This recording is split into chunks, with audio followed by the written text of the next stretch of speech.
कितने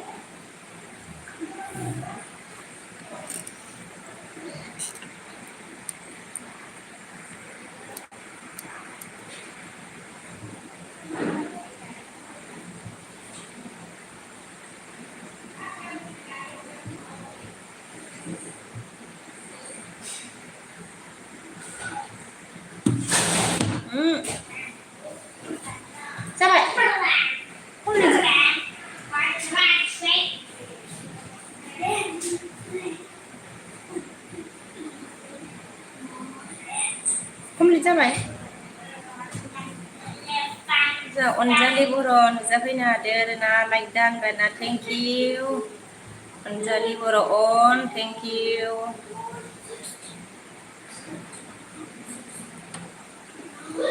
Anjali hello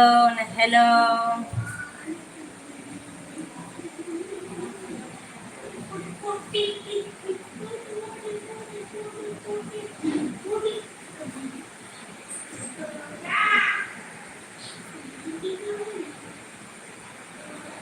hello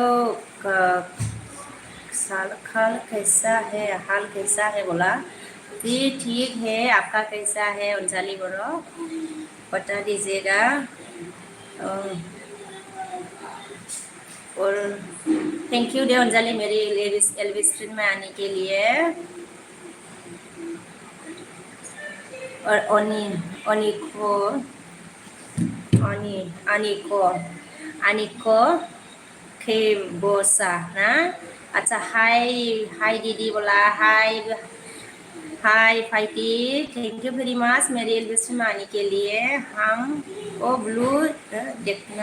हमको blue देखना है बोला ब्लू दे दो बोला अच्छा ब्लू चाहिए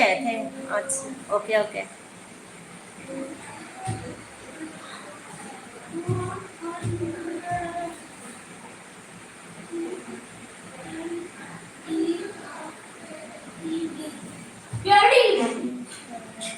और अंजलि रुको दे दियो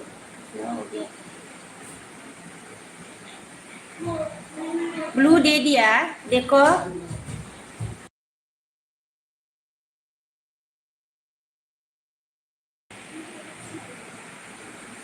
ब्लू दे दिया रे ओमफ्राय अंजलि ने क्या ब्लू दे दो दीदी बोला अच्छा दे दिया भाईटी ओमफ्राय अंजलि क्या बोला मेरे पी चलता तो ठीक है बोला अच्छा अब भी ठीक है अनिराम बाजै नोंखौ गोसोखांना नोंनि लाइभआव फैबाय अ थेंक यू दे Aniram thank you very much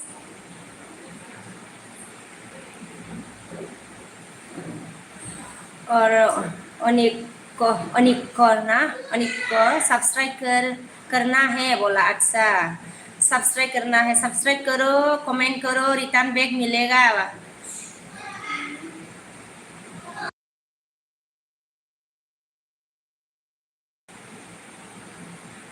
और अंजलि ऑन थैंक यू अंजलि ऑन थैंक यू अनिराम ने क्या बोला अंजलि जी कैसे हुआ बोला अनिराम ने और प्रमोद बीके बाजै like done thank you Pramod thank you इंटेस अच्छा मालिक ना हेलो बोला हेलो थैंक यू मेरी एलबीएस में आने के लिए और हालक टीवी खुलुमबाय बिकेन्दों खुलुमबाय हालक टीवी ओमफ्राय जा एमा हाय सिस्टार गुड इभिनिं ब्रादार एम मुसाहारि सरि एम ओमफ्राय जा अनजालिया मा होनखो मैं तो अच्छा हूँ बहुत अच्छा हूँ बोला बहुत अच्छा है बोला अंजलि ने ओ इंटेक्स Okomia लिखा स्मिन अपाय और अनिका क्या लिखा दीदी मुझे 50 सब्सक्राइबर करवा दो बोला अच्छा आपका मतलब कितना है सब्सक्राइबर 50 सब्सक्राइबर करना है इतना हो जाएगा एक दिन में नहीं होगा शायद फाइटी ओमफ्राय लाइक करना है मुझे बोला अच्छा लाइक करना है ओनेरामा मांग कहाँ से हो अंजलि जी आप बोला कहाँ से हो अंजलि पूछा है ओनेराम ने जाहलक टीबिया माखो मैं salah aku buat juga aku Bisa kalau tempo. Udah mau boleh. मैं कौन हो बता है क्या बोला जी नहीं हलक टीवी बता नहीं है और अंजलि अमन गो ओनिखॉक क्या बोला हाय मा aku gila baik berabla onikok dengar abas क्या बोला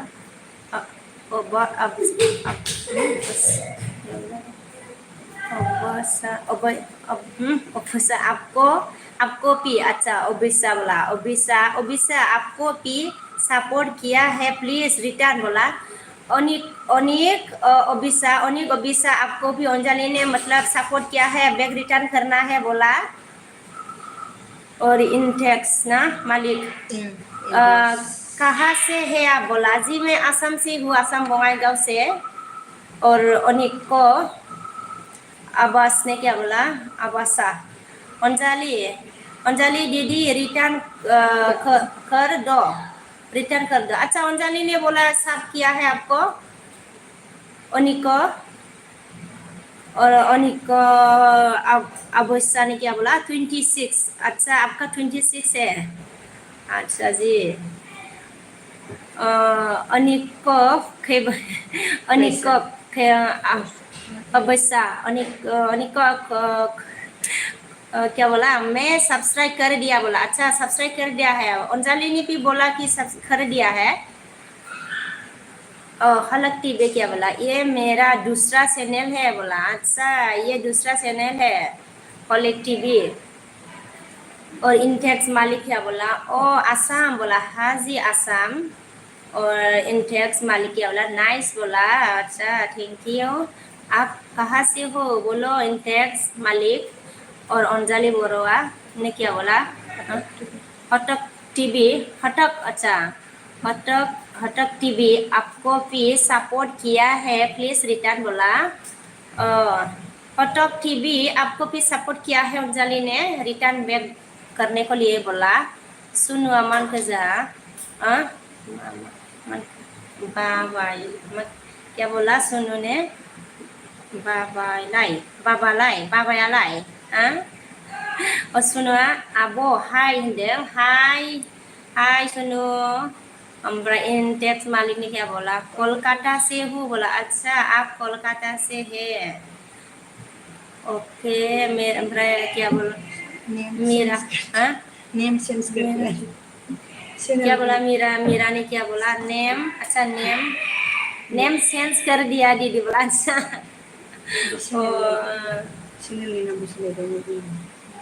मीरा ले लिया ऐसा ओके ठीक है ओमफ्राय जा हलक टीवी ने कैसे रिटर्न करता है बता नहीं है बोला कैसे रिटर्न करता है बता नहीं है बोला और हलक टीवी ने बता नहीं है क्यों बता नहीं है हलक टीवी जासुन मान के जाबाय नामा आबुन होनना जायाखै सुनु आगै जायाखै आरोना ओमफ्राय जा इंटेक्स मालिक मानके जापान से आपका लाइव देख रहा हूँ जी बोला अच्छा थैंक यू जी जापान से मुझे मतलब मेरे लाइव में आने के लिए इंटेक्स मालिक जी थैंक यू वेरी मच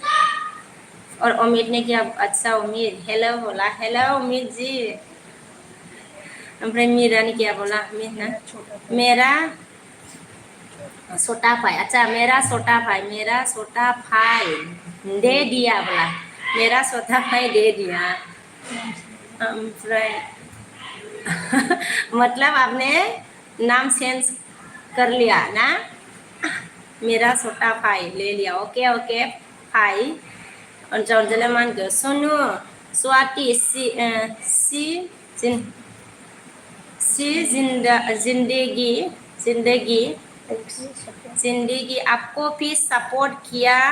किया है प्लीज रिटर्न बोला अंजलि बोरो ने सुनो स्वाति आपको भी सपोर्ट किया है रिटर्न बैक करने को लिए बोला है ओमफ्राय जा बिरजन सफैनो हादों हाय आब' सना होनदोंना हाय आगै बिरजन थेंक इउ गोजोननाय थाबाय ओमफ्राय जा दिंगा सफैनो हादों थेंक इउ दिंगा जि लाइक दान बाजै होनबाय थेंक इउ गाबहरबावबाय लाइक होनानै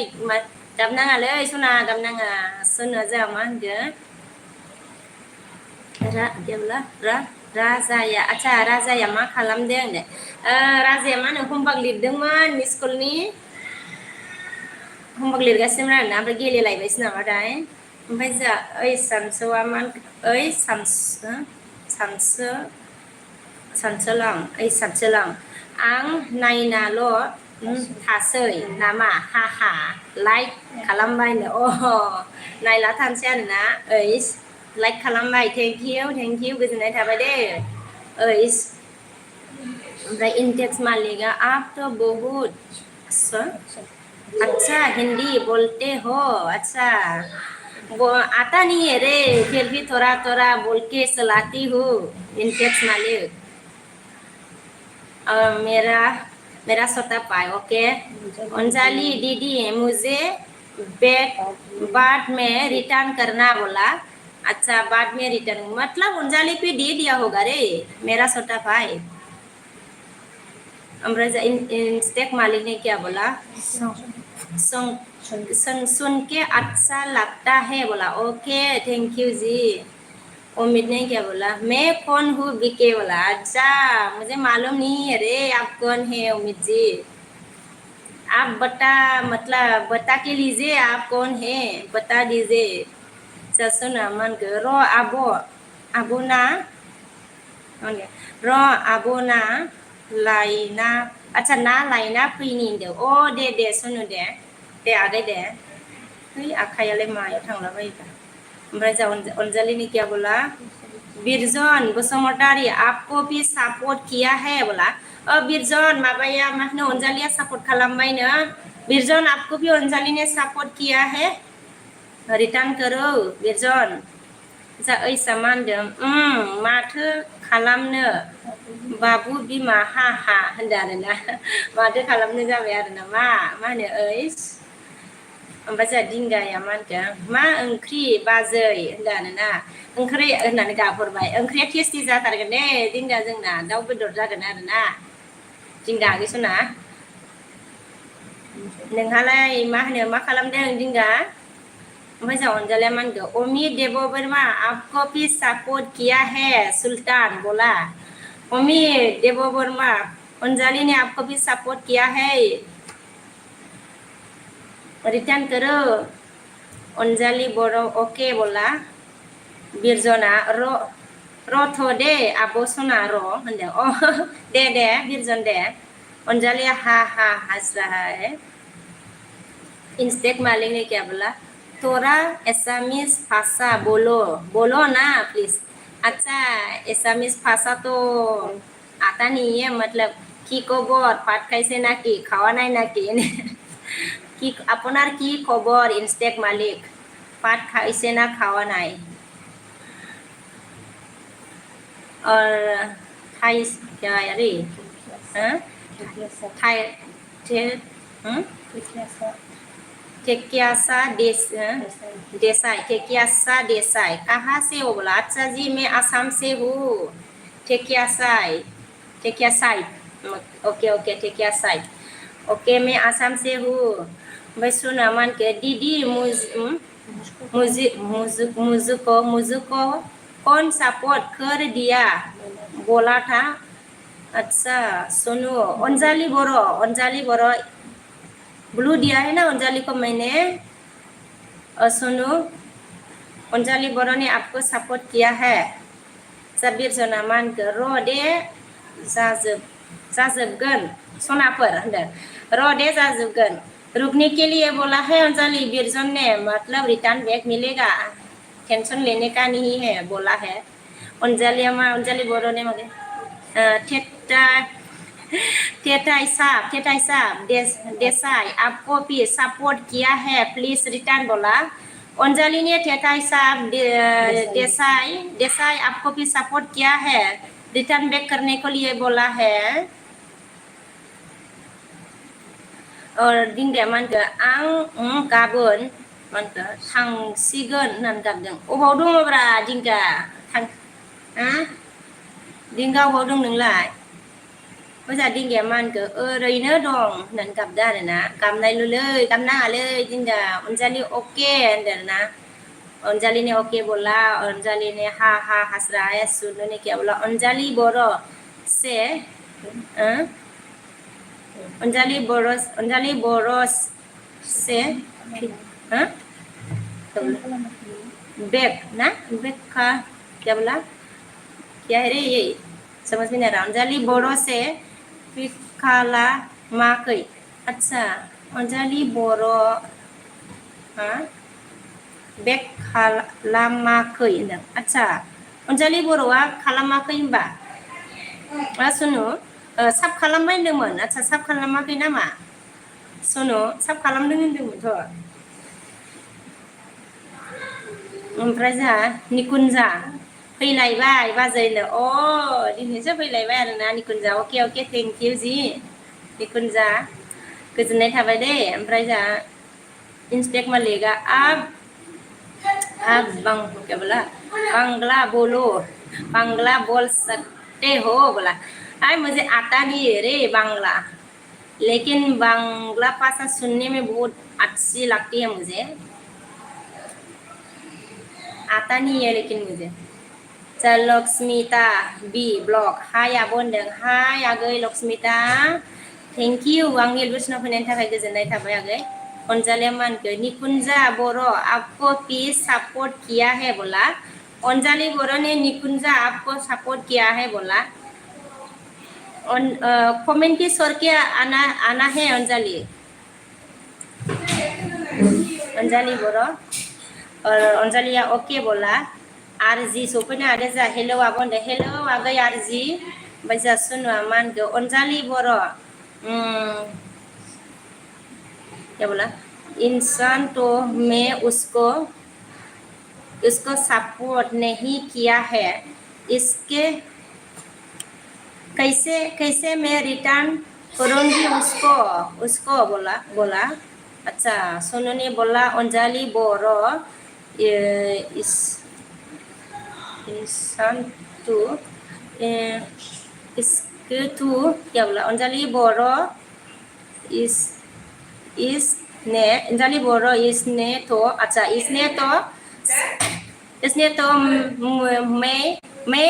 मैं उसको सपोर्ट नहीं किया है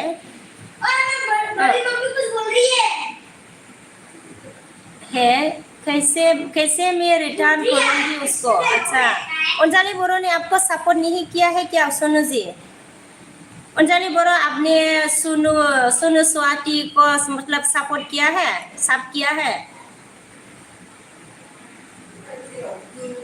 सपोर्ट नहीं किया है तो सपोर्ट करिएगा अंजलि कमेंट्स और क्या मतलब आना है अंजलि आप मतलब सपोर्ट करेगा तो बैक सब करेगा सोनू ने अंजलि बोरो जादिंगिया मानगो साफागुरियाव दं होनदों आरोना आच्छा साफागुरियाव दङ होमबा नों दिंगा साफागुरि अबे साइडआव दंलै दिंगा साफागुरि अबे साइडआव दं गाबोन थांसिगोनानो होमबा आरोना फात्ता मोनलायासै माथो होमबा दिंगा नोंखौ साफागुरियाव दंबा ओमफ्राय इंस्टेक मालिका ये कौन सा भाषा बोल रहा हो मतलब मैं बोरो भाषा है रे इंस्टेक मालिक बोरो भाषा बोल रही हूँ मैं सुनो मन को कमेंट कर दिया जिसने भी मुझे को सपोर्ट कर दिया है थोड़ी देर बाद रिटर्न मिल जाएगी बोला मतलब सुनो को किसने भी सपोर्ट किया है थोड़ी देर बाद रिटर्न मिल जाएगी बोला सुनो ने सुनो सुआथि ने ओमफ्राय जा बड'आ मा होनगोन हाय बाजै लाइक दानदों ना हाय बड' थेंक इउ गोजोननाय थाबाय दै आंनि लुसना फैनायनि थाखाय आरो लाइक होनायनि थाखाय जा अनजालिया अके होनदों ना जा निकुन्जाया माथो खबर बाजै सनादों खबरा दङ गेजेरावनो निकुन्जा नोंनिया माबोरै ओमफ्राय जा अनजालिया अन होनदों ना अर्गेन हेलो हेलो हेलो अर्गेन जी थैंक यू वेरी मच मेरे बिस्ट्रीमानी के लिए वेलकम और ऑर्गेना 9 like done okay thank you ओमफ्राय इंस्टेक मालिक ने क्या बोला कौन सा भाषा आता है आपको अच्छा मुझे सिर्फ बोरो आता है रे बोरो बोरो है ना तो बोरो आता है मुझे और कुछ नहीं आता मतलब कुछ नहीं आती ओमफ्राय जा गेद्दा बसुमतारी हाय बाजै मा खबर होनदों आरो ना खबरा आंना मोजां नोंनियालाय माबोरै गेद्दा अनजालिया अके होनदों आरो ना ओमफ्राय जा अनजालिया मा होनदों सुनु को हम सपोर्ट किया है तो बोला और सुनु आपको अंजलि ने सपोर्ट किया है बोला सुनु जी सुनु नोंखौ अनजालिया सपोर्ट खालामबायमोननो कमेंट पे मतलब कमेंट भी दिया है क्या अंजलि वीडियो में मतलब कमेंट्स करके आना चाहिए अंजलि बरो ओमफ्राय जा दीपकआ मा होनगोन लाइक डान बाजैनो थेंक इउ दीपक लाखिनायनि थाखाय गोजोननाय थाबाय बाबायाबोलै ओमफ्राय जा अनजालिया मा होनगोन मैंने मैसेज भी किया है सिंखारिया दसे हामा नों मानो बिदिलै मैंने मैसेज भी किया है सपोर्ट भी किया है सो बोला सोनू जी मा होनो मेसेजबो हरदों ओमफ्राय सापर्टबो खालामदोंमोननो अंजलि ने मैसेज भी किया और सपोर्ट भी किया है बोला अंजलि जी ने अंजलि बरो ने और इंस्टेक मालिका असम का ठिया मिल्क सकता है मतलब सकता है बोला असम का ठिया अच्छा मिल्क हाँ जी क्यों नहीं मतलब क्यों नहीं मिलेगा मिल सकता है असम का साई और उर्गेन ने क्या बोला कल से कमेंट पढ़ने के लिए मुझे बुलाना भी के मैं बोला ओके जी आ जाना उर्गेन जी मुझे चाहिए रे कमेंट मतलब पढ़ने वाला अब आना मतलब आओगी क्या उर्गेन जी उर्गेन आपको आना है अंजलि बरुआ हाँ मिनिबाय हास रहा है अंजलि ने जा दीपकआ मा खबर बाजै होनदों ना खबरा आंना बिदिनोसै आरोना गेजेरावनो दङ दीपक देहा मोजां नङाबाबो होनांगौ जायोलै उफाय गैया जाबायना मुलि जाखांबावलायबायसो आङो ओमफ्राय जा अनजालिया अके होनदों आरोना मा दीपकआ मा ओंख्रि संनो बाजै होनदों ओंख्रिया माबा आरोना संथ'वाखै आरोना दाउ बेदर दं दीपक ओमफ्राय अमेदा ओइ बिके मा बानायना ओइ बिके मा बानायना माने मा बानायनो ना मा दीपक माबा सरि अमित ओमफ्राय जा बड' नुजाबोनो हादों हेल' बसमोन सापर्ट टु मी चेनेल होनदों बड'खौबो सापर्ट खालामनोनो ओमफ्राय हिरेन बर' मा खबर बाजै आरो बहानि होनदों खबरा आंना मोजाङानो हिरेन ओमफ्राय आङो मा होनो बङाइगाव हिरेन बर' मोजां चित्तरन्जन आगै नुजाफैनो हादों हाय आब' इभिनिं होनदों आरोना इभिनिं आगै चित्तरन्जन मोजां दीपकआ मा होनगोन दानिया नोंखौ इन्टारेस्ट थानाय नुला माथो बाजै होनदों आदसा नंगौ नामा इन्टारेस्ट थायो आङो थानाया मा होनो दिपक ओमफ्राय जोंहा मा होनो बिदि नुला आरो होमबाना अर्गेना मा होनखो मैं तो कब से रेडी हूँ हा हा बोला अच्छा अब रेडी है ओके कल से मेरी कमेंट मतलब पढ़ के देना है रे ऑर्गेन जी पढ़ के दे दीजिएगा ओमफ्राय जोंहा बिरजना मा होनखो दिनैहाय एसे साबसिन नुदों माथो आब' सनाखौलाय होनदो ए नोंगो नामा बिरजन अ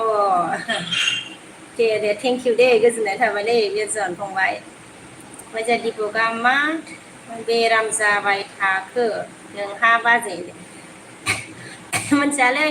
माबायोना बिराद बिजि जायोना फुङावनो सिखारनानै माने स्कुलाव थांनाय फैनाय ओंखाम संजानाय एलबि होना आथुर एलबिखौबो दहाय 2 घन्टा फरायनानै माखासेखौ ओरैनो माने अनैनो दोनदों आरोना आङो बाखिखौ माने मेंद्रायो आरोना आरो गाबोन गाननांगौ स्कुल ड्रेसखौ नै सुदोलाय इदि दा सुदोलाय इदि टाइम मोना जायो आरोना एलबि गिदिंनोबो फ्रि टाइम मोना आरो दसे टाइम मोनबाबो फिसालाया गाव थाबाथाय डिस्टार्ब कमेन्ट लिरफुनाय बरावनो डिस्टार्ब खालामो ओमफ्राय जोंहा अर्गेना मा होनखो होनाखैब्रा जाम्बा गावखौसो गाज्रि होनदो साननानै नांलायहरदों ओमफ्राय जोंहा अर्गेन ने क्या बोला कमेंट पढ़ने के नकरी मिले अच्छा मिलेगा तो बताइए रिसास मेरे लिए हा हा कमेंट पढ़ने की नकरी मिले तो बताइए रिसास रिसास अच्छा मेरे लिए हा हा अच्छा जी ऑर्गेन जी ओके ओमफ्राय जोंहा सोना मा होनगो आं नाथाय 89 मा होनगो आं नाथाय 89 बेखिनिनि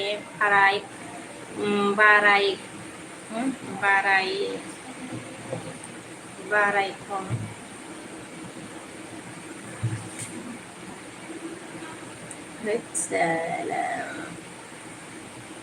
आं नाथाय 89 बेखिनिनि फाय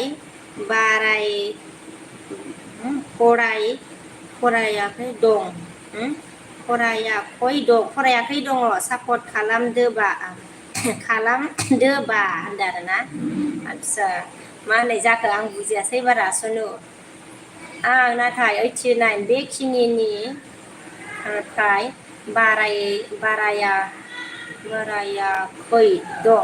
बारायाखै दं सापर्ट खालामदोबा होनदों आदसा 80निफ्राय बारायाखै आरोना सापर्ट खालामनो थाखाय बुंदों आरोना सनु ना ओमफ्राय जोंहा दिपकआ मा होनखो थाब उन्दुग्रा खालाम नों होनदों उन्दुनो सानबाबो जायालै माबोरै जालाङोथाय मिथिया आरोना 12था जागुलायो आरोना दाबो नै टिफिन सुनो बावनानै दंलाय ओमफ्राय दा मोनायावसो सुफिनसैलाय आंना बावनानै दं ओरै जोंहा दिपकआ मा होनबाय हरनि 1थासिमहालागै थायो नों थायालै 1थासिम आङो 1थासिम थाया दानिया दिपक गारबाय आङो 12था जायो जानायालाय ओमफ्राय जोंहा अनजालि बर'आ अके होनदों आरोना ओमफ्राय जोंहा बड'आ मा होनगो अखा हायाखै नामा बाजै नोंसिनिखै होनदों आरोना अखाया दहायो एसे हादोंमोन जोंनिखै बड' एसेल' हादों आरोना दहायो फ्रि ओमफ्राय दा गैया आरो लाइक होआखैलै मानसिफ्रा मादो अरे लाइक करो रे कौन लाइक नहीं दिया अगर चैनल में नया है तो ज्वाइन हो जाओ लाइक करो मतलब ज्वाइन हो जाओ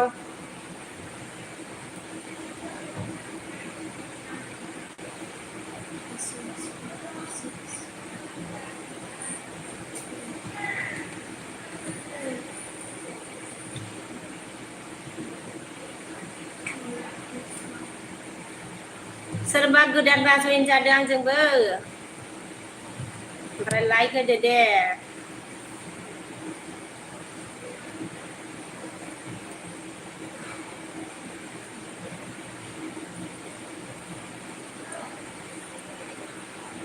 सोर गाबज्रिबाय थादों?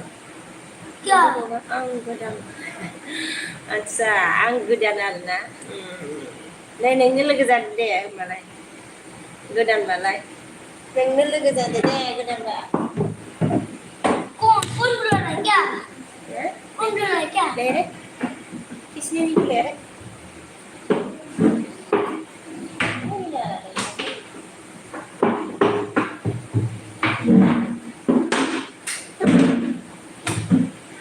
धगा देंगे मुझे मार आदसा नायाव कमेन्टआ दावगासिनो जालायबाय सना मा होनगोन अनजालिया थगायदों आदसा नंगौ गैयाबा नंगौ खोमा होमबालाय सोनो अनजालिया थगायदों होनदों थगायदोंसो खोमा लायलै बिसोरो सनु खालामाखै नों खालामबायमोन नामा सनु ओमफ्राय जोंहा सनुआ मा होनदों लाइक दानना अ थेंक इउ सनु खालामाखैबा खालामनाङा ओमफ्राय अरगेना मा होनदों डिके मेम थरा बिजि हु लाइभ स्क्रिन ऑन में रखता हूँ बोला अच्छा ओके जी ऑर्गेन जी कोई बात नहीं ऑन करके रखेगा ओके थैंक यू ओमफ्राय जोंहा आंना कमेन्ट दावगाखै र' बानायना लानि र' दासो दावखोबाय ओमफ्राय ओइ नामा एखे फैदों नामा दिबां आदसा दिपां फादां ना दिपां होननोसै दे हेलौ होनदाना हेलौ ओमफ्राय दिपाङा हेलौ बोला हेलौ जी दीपांग ने किया बोला राम राम जी बोला थैंक यू वेरी मच मेरे एलबी स्क्रीन में आने के लिए दीपांग और दीपांग ने बोला लाइक डन थैंक यू जी लाइक करने के लिए दीपांग ने बोला जी जी लिखा ओके दीपांग ऑन ओके बोला ओके दीपांग और दीपांग बाजै आङो थांनोसै दे जिउ अ दे मा होनो दीपक दे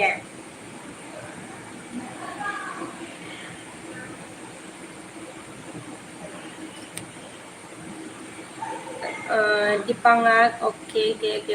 अन थेंक इउ सोनुआ मान गोजा कमेन्टल' खालामदों अ होमबालाय नोंबो माबा गावबायदि खालामदो सोनु स्वाति फंबाय गावबायदि खालामदोलै नोंबो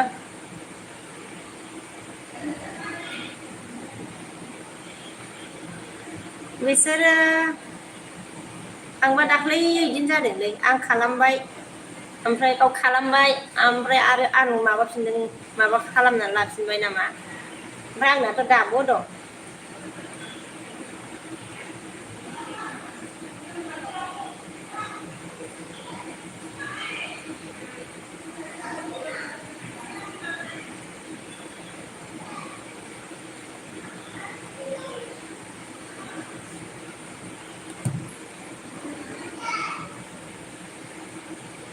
ओमफ्राय सोनुआ कमेन्टल' खालामदों ओमफ्राय जोंहा खोमथा नुजाफैनो हादों थेंक इउ खोमथा दैमारि गोजोननाय थाबाय आंनि लुस्राव फैनायनि थाखाय मानसि मा एसेबां समायना नोंलाय बाजै होनदों आरोना अ नंगौ नामा बिबाराव सना ओमफ्राय जोंहा सनुआ मा होनखो आं खालामाखै खालामाखै नोङो दे खालामाखैबा मानो खालामनो आरोना ओमफ्राय जोंहा केयार नुजाफैनो हादों आरोना थेंक इउ ओमफ्राय जोंहा आंनि गोसोआव फैनायनि थाखाय मा खबर बाजै होनदों खबरा मोजाङानो आंनिया नोंनिया माबोरै खिथादो दे दिपाङा मान गोजा दिदिना दे सनाफोर सोर लाइक होआखै चेनेलाव गोदानबा जयेन जादों आंजोंबो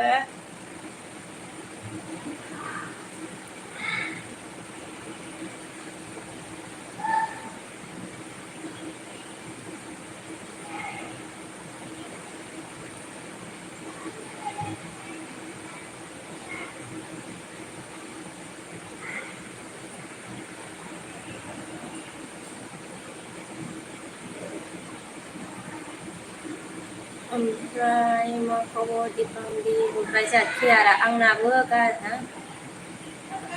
गाज्रिसो आंना गाज्रिसो होनदों के मानो गाज्रि नोंनियालाय खबरा मानो गाज्रि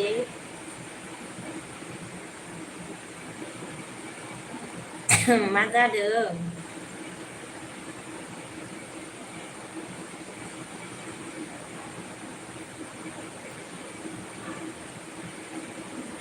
दे सोर सोर दं कमेन्ट खालामदो दे कमेन्ट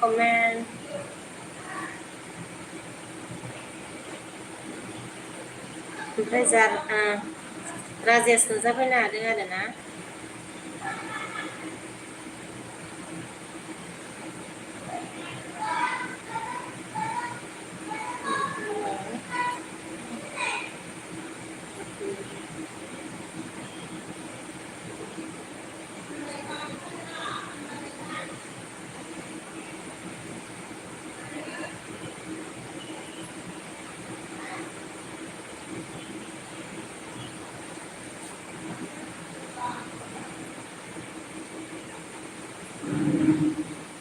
ओमफ्राय जोंहा गाखो बर' नुजाफैदो आरो ना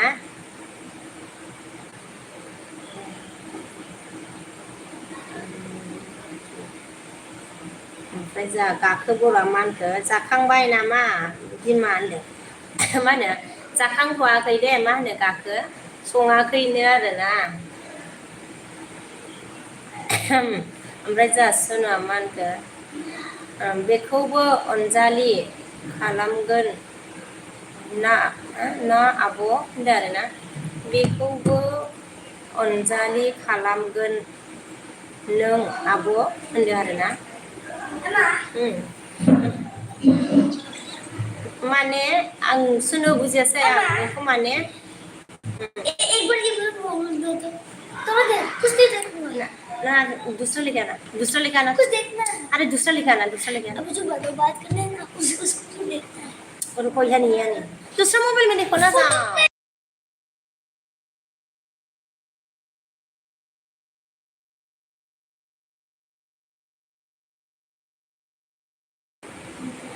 क्या कर सकते हो आप मतलब ले लो तो असली का फोटो में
okay okay okay oh my God मेरा म्यूट है बेटा मतलब डिस्टर्ब कर रहा था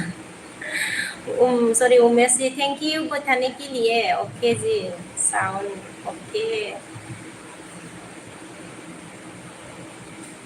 ओमफ्राय जासुना मानखो अनजालि अनजालि मा होनदों खोब खालामगोन अनजालि खोब खालामगोन होनदों अनजालिखौ खालामगोन होनदों अनजालिखौ खालामगोन होनदों ना अनजालिखौ अनजालिखौ खालाम ओमफ्राय जा उमेशआ मा होनगोन you are in mute बोला उमेश ने ओके जी हटा दिया ओके थैंक यू बताने के लिए बेटा मतलब डिस्टर्ब कर रहा था तो थोड़ा म्यूट में रखा था भूल गया मैं मतलब जानन सफैदो आरोना वाव अके माथो राव गैयै फावथिना एलबिआबो होनदों आरोना राव गोनांसोमोनलै फिसालाया डिस्टार्ब खालामनानै मा होनो मिउटआव थुना लानानै ओमफ्राय जा उमेशआ मा होनगोन you're in mute डार्लिंग बोला ओके जी हटा दिया रे मतलब उमेश अब आवाज आ रही कि नहीं आ रही है रे बता दीजिएगा मोजां गाखोआ मा होनगोन खोनायासै बिमा होनबाय खोनायासै आरोना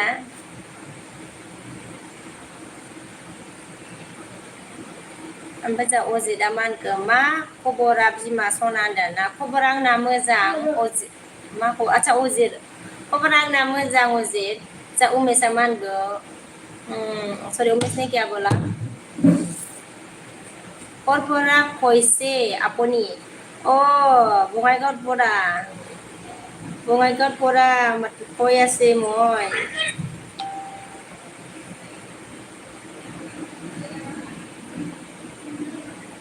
ओमफ्राय जा गाखोआ मा होनखो खोनाला बिमा होनबाय दाबो खोनायाखै नामाब्रा दा खोनाबाय नामा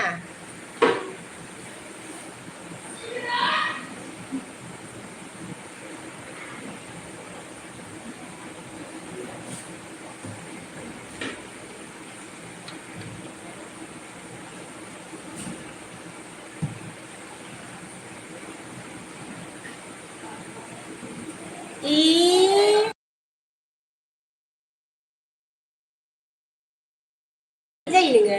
हिनजाव गार्ल्स बायदि थांलाय आंलाय नायनो उस्ता नायलाय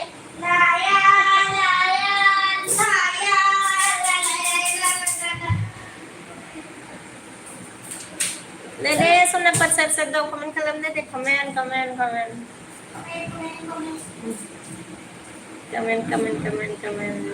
Cabe.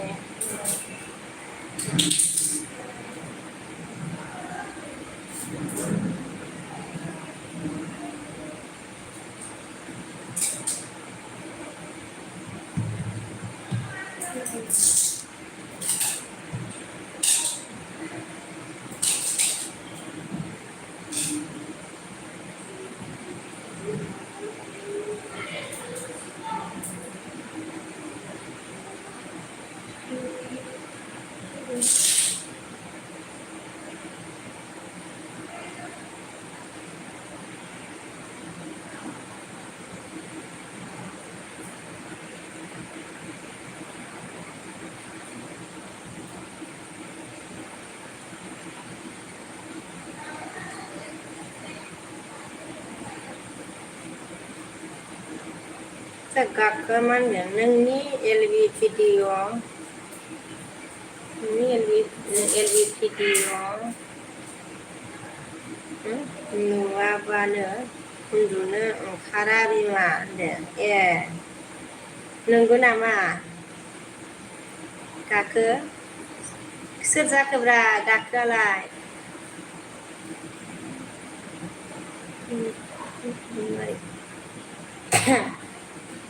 मा होनो गाखोआ सोर जालायखो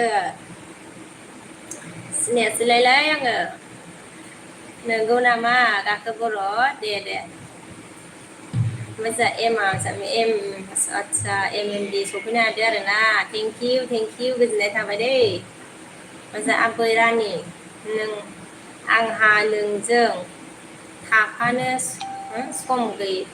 गैथ'वा दे होनदों आरोना आयु मा खालामदोंसै थाफानो सम गैलायलाय एमएमबि मा खालामबाय दंलै एमएमबि ओइ लना द्रिट लं मोनसे कमेन्ट हरनानै थांबायलाय दुलाङा ओमफ्राय नोंहाबा आरो मा मावनोलै दे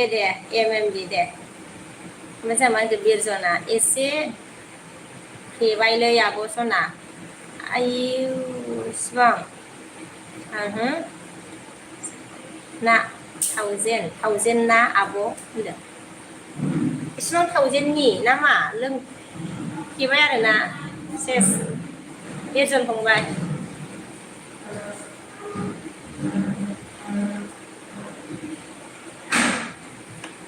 माथो खालामबावनो नोंलाय माथो खालामबावनोलै बिरजन फंबाय ओमफ्राय जोंहा सना मा होनदो अनजालिया लाजिना थांबायना होनदो गैला माथो अनजालिया सनु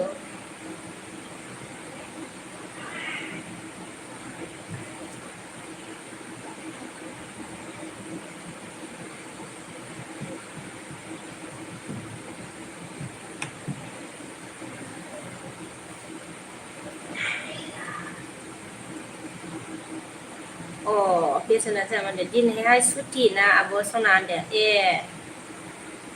ओंखायनोथ' दाम एथ' बुरजानि लोंबाय होनबा बा होफिननो रोंबावगोन होनबा नोङो बिरजन फंबाय नों उथिनो रोंबावगोन होनबा सुटि दिनै डिउटि गैया आरोना होनबा बिरजन सना मा होनखो जिल में खाना खा रहा हूँ भाई अच्छा जी मैं खाना खा रहा हूँ भाई बोला सुनो ने ओके सुनो जी सुनो ओके जी बाय ओमफ्राय जोंहा फि नार्जारिया मा होनखो अबेनि जाखो बाजै सुन्दरिथार माथो होननाय मा होनो आङो बङाइगाव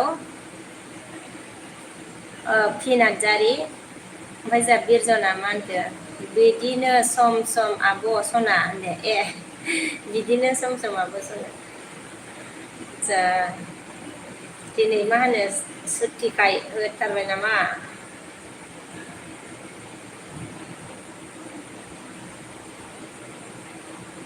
ओमफ्राय जोंहा खिफोरा थेंक यू मेरी एल्बस क्रीम आने के लिए खिप आंनि बिसनाव फैनायनि थाखाय आदसा माबासो लिरदों माथो ना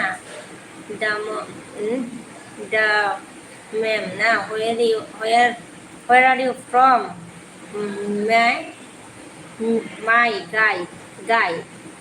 my guy keep where are you from Assam नहीं रे इंडिया आसाम से हूँ my guy कौन सा भाषा है रे my guy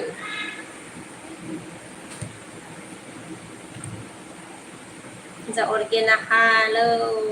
हेलो ऑर्गेन जी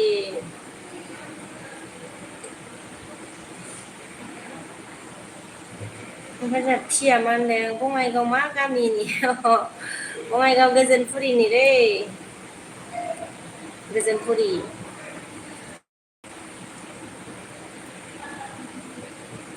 ओमफ्राय जोंहा गाखोआ मा होनखो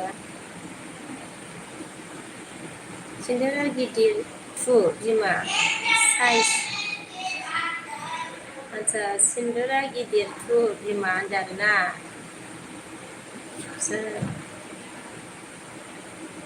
नुनायनि साइज नुनायनि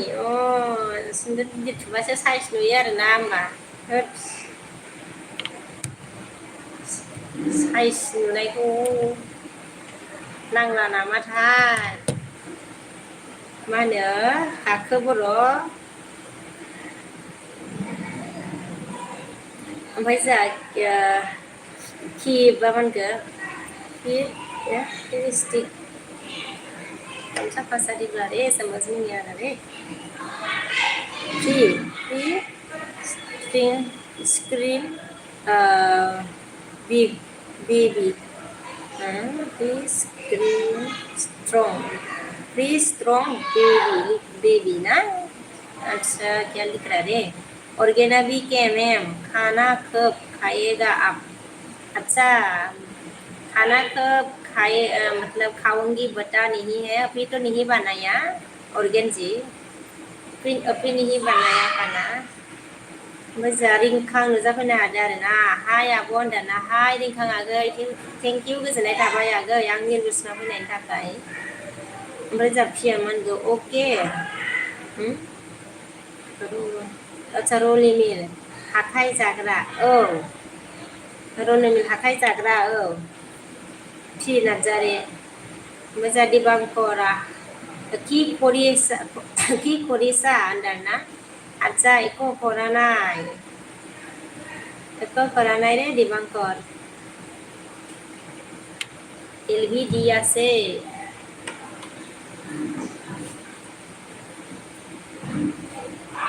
अच्छा ऑर्गेना मंट रोजे नहीं आया क्या मैम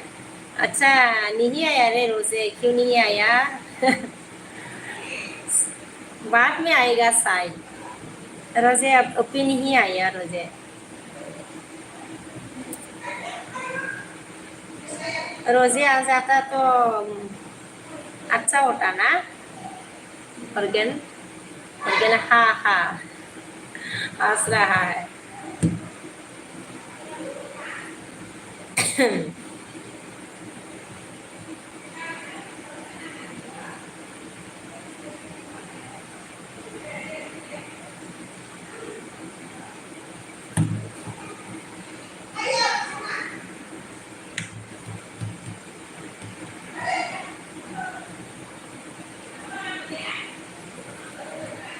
ऑर्गन क्या बोला जकर जकरना क्या हाँ? जगरा करना अच्छा जागरा करना था रोजे के साथ अच्छा जागरा करना था आज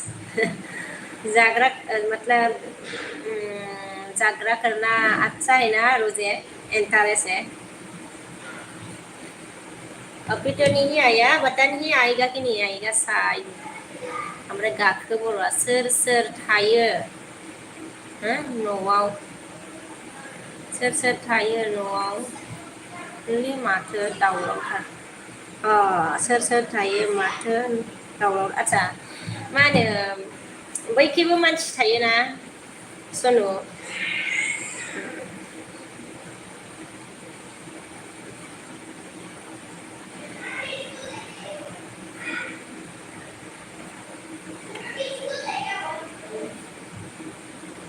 ओमफ्राय सनुलायनो गाखो सोंदों ना गाखो बैखिबो मानसि थायोना मोजां सना मा होनदों जाखांबाय नामा आब' होनदों जाखाङाखै जाथ'वाखै आरोना सङाखैनो सनु मोजां ऑर्गेना मा होनदों जाग्रा करने में माहिर है रोजे वाला हाँ रोजे जागरा करने में मतलब माहिर है अच्छी है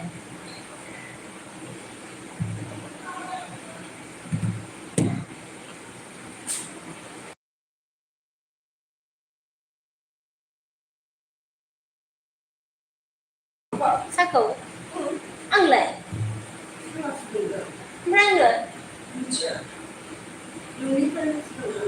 ओमफ्राय आंनो लायलाय आयु जागाखौ बर'आ मा होनगोन साइज नुथारदों बिमा दिनहै होनदों आयो नायबाय थानोसो गोसो जाबाय बिमा सोर जाखोब्रा गाखो बर'आलाय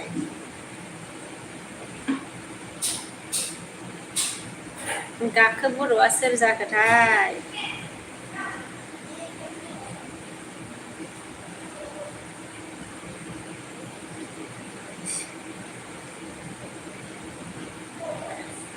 आं सिनायासैलै गाखो बर'खौ thank you Day thank you अब्लाबो सिनायाबाबो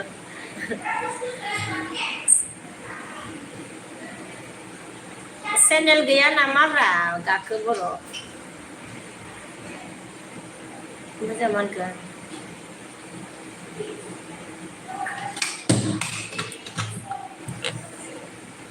नामखौनो मालाय नेमखौबो बावबाय हो बबेयाव एथ' गाज्रि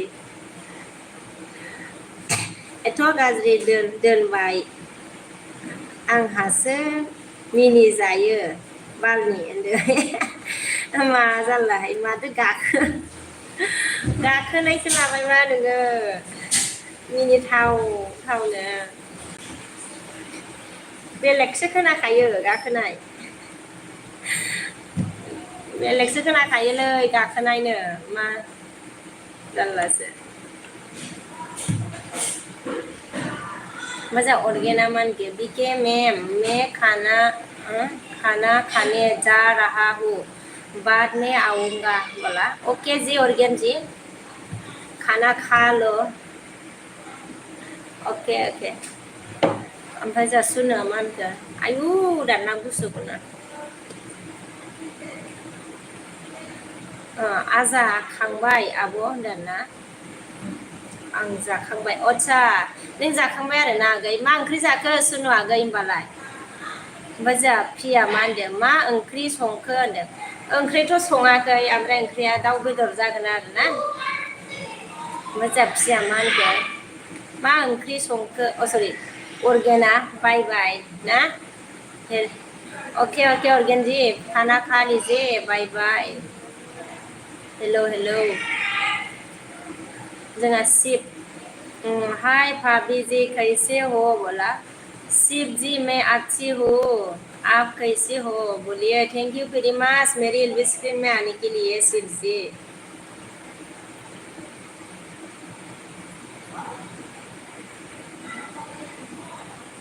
ओमफ्राय जोंहा गाखोआ मोनखो चिरांनि आं होनदों नोंबो चिरांनि मा गामिनिलै गाखो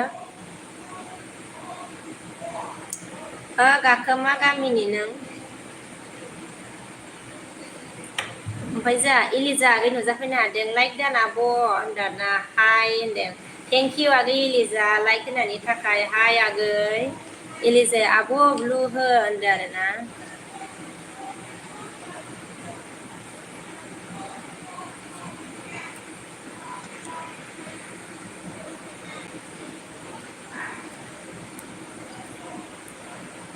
ब्लु होबाय आगै दे ओमफ्राय जोंहा इलिजा गेमांगा गाखो जयेन मी होनदों नै गाखो जयेन जानोनो नामखौनो मा लादों जोंहा गाखो इलिजा आगैया जयेन जानो लिंदों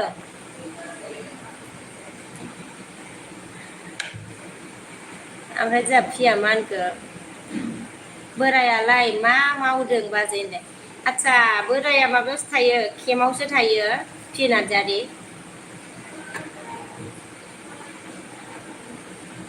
ओमफ्राय जोंहा सुना मा होनखो थास' बिबार बयलार रा होनदों आदसा टेस्टिलै सुनु फंबाय ओंख्रिया ओमफ्राय जोंहा इलिजा आगैया मा खबर आब' होनदों खबरा मोजाङानो आगै नोंनिया माबोरै इलिजा आगै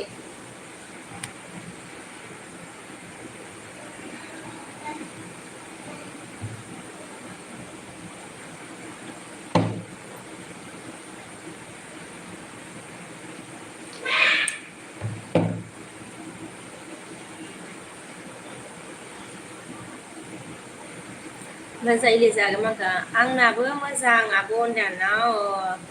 दे मोजांसो जानांगौ आरोना आगै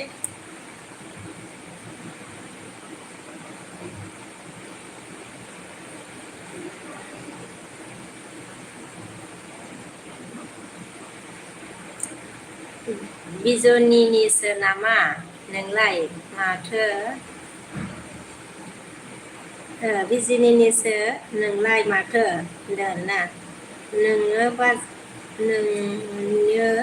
दि नुनाय बादि नुदों आंलाय होनदों आदसा बिजनिनि माने बिजनि थांबावनांगौ मा होनो गाखो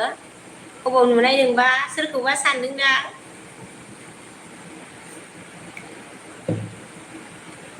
बिजनि थांबावनांगौ आरोना ओमफ्राय बिजनियाव थाया आरो आङो ना गाखो ओमफ्राय इलिजा गैया जा मा ओंख्रि नोंलाय अबेनि खिन्थाहरलाय दे गाखो ओमफ्राय जा मा ओंख्रि आब' होनदों आरोना ओंख्रिया आगै दाउ दं आरोना दाउ बेदर जा पुनम सफैनो हादों हाय होनदों आरोना हाय पुनम आगै ओमफ्राय जा पुनमआ मा खबर होनदों आरोना खबरा मोजां आगै ओमफ्राय जोंहा हरसन हेल' होनो हाय ना हाय हाय थेंक इउ मेलि आंनि लिसुनाव फैनायनि थाखाय हारसन ओमफ्राय जा इलिजाया मा होनखो पुनम जयेन मि होनदों पुनम जयेन जानोनो इलिजाजों इलिजाया मा होनखो पुनम साबदान होनदों आरोना जा गाखोआ मा होनदों मा होनखो लिंकखौ हर आदसा लिंकखौ हर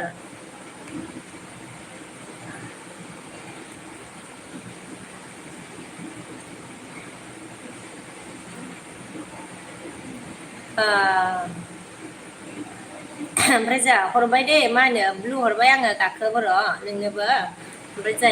पुनमआ इलिजा कमेन्ट खालामदो होनदो आरोना ओमफ्राय जा इलिजा मा होनखो पुनम कमेन्ट सेक होनदों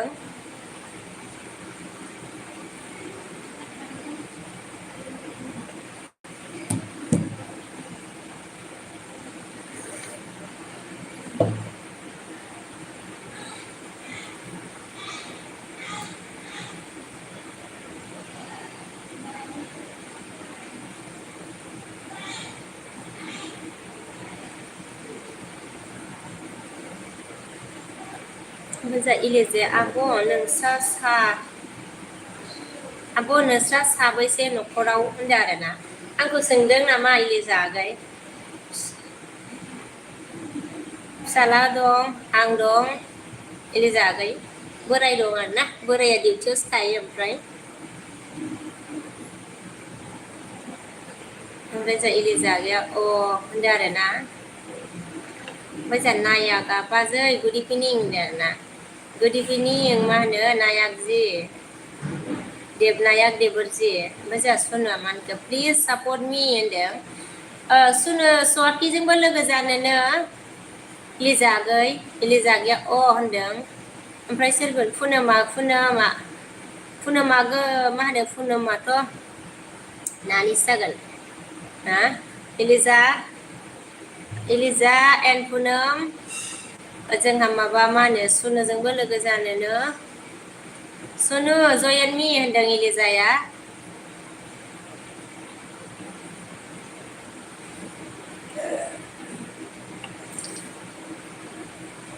ओमफ्राय जा इलिजाया अके होनदों आरोना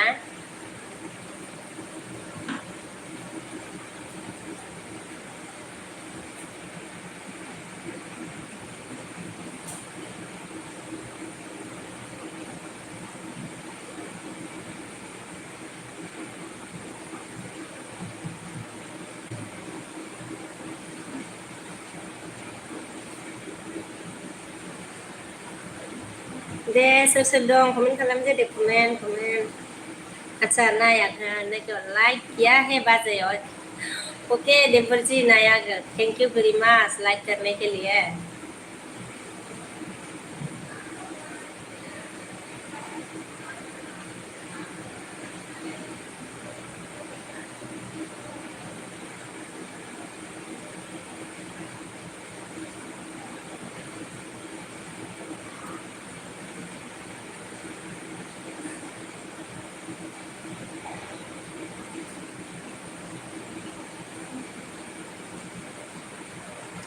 ओमफ्राय जा सोरां नुजाफैनो हादों आरोना हाय बाजै सना मा खबर होनदों आरोना सोराङा जोंहा थेंक इउ गोजोननाय थाबाय सोरां आंनि लुसनाव फैनायनि थाखाय सोराङा माबा खबरा मोजां आंना सोरां ओमफ्राय नोंनिया माबोरै खिन्थादो दे ओमफ्राय जोंहानि नायका मा होनदों मेरा बाजै सुन्दर बोरा ओके अच्छा देवरजी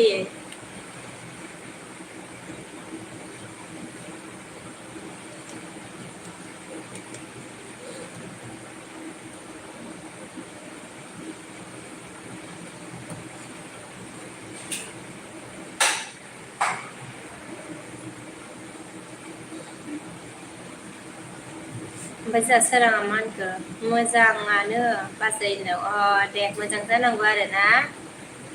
ओमफ्राय ओंखाम जाबाय नामा सोरां ओमफ्राय जोंहा नायागा मा होनखो खाना खिलाओ बाजै खाना खिलाओ देवर जी खाना खिलाना है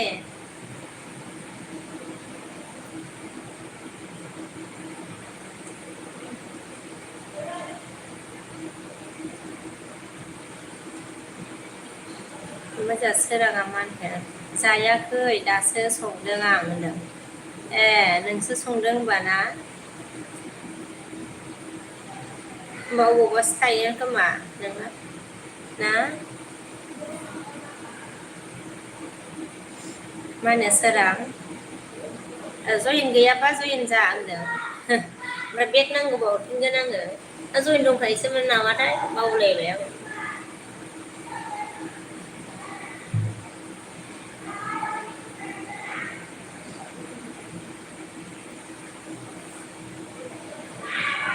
ओमफ्राय जोंहा मा होनखो नायागा आपको आपको खाने में क्या अच्छा खाने में क्या पसंद करती हो बाजै अच्छा राइस मतलब क्या बोलते हैं राइस और दाली दाल आलू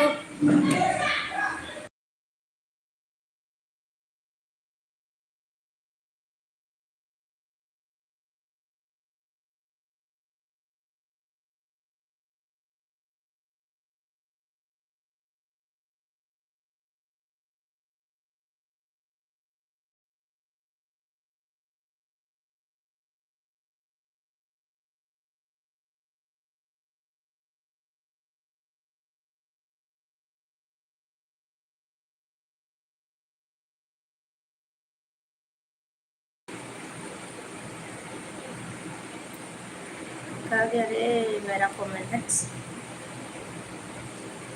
मैं खबर सुनो प्लीज सपोर्ट अच्छा आपको खाने में क्या पसंद है दे फुसाटा सोराङा जांगौ आं मुम्बाइआव सो दङ बाजैनो मुम्बाइआवसो थायो आरो नोङो ना आदसा जब मावो खोमा ना मुम्बाइआव होमबा बिसारो कि उरा ना मांगो राते राते राते राते राते राते बोला ओके थैंक यू मतलब बिसारों की उड़ान मेरी बिसिमानि के लिए गाखो मांगो इलिजा माथो एलबि होआ खै माथो नु नायहैदोंमोन आं होनदों ए गाखोआ नायहैदोंमोननो इलिजा नों एलबि होआखैनो इलिजा आगैयाबो एलबि होयो होमबा ना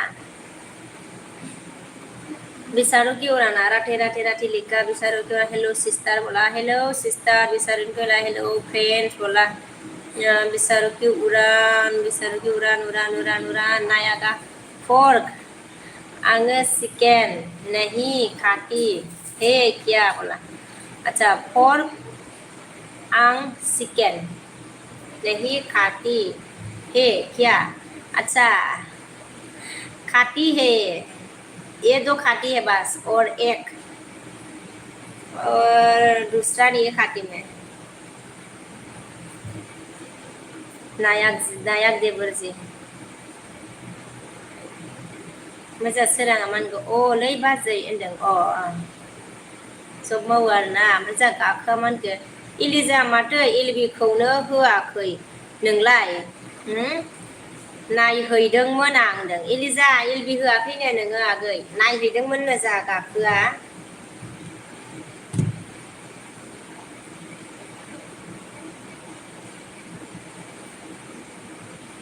ओमफ्राय जोंहा नायागा ओके मैं भी खाता हूँ बोला अच्छा आप भी खाता है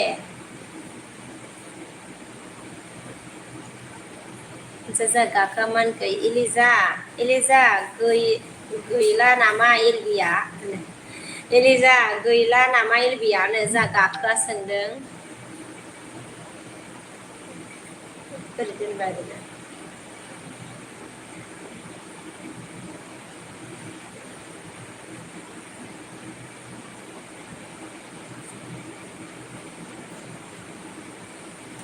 ना यार मेरा फेवरेट है अच्छा ये दो मतलब ये दो आपका फेवरेट है ओके और क्या क्या खाते हैं रे आप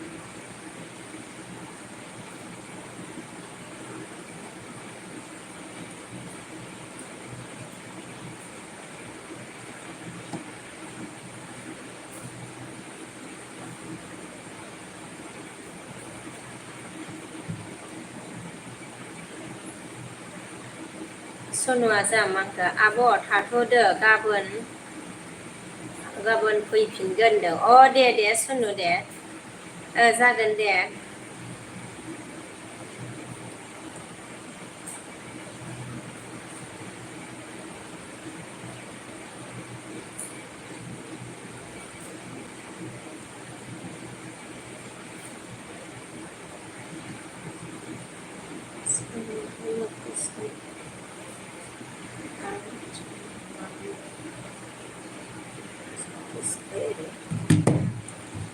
ओमफ्राय मा होनगोन गाखोआ मा होनगोन जोंहा सल'खौनो दोंसे खनदोलै बिमा होनदों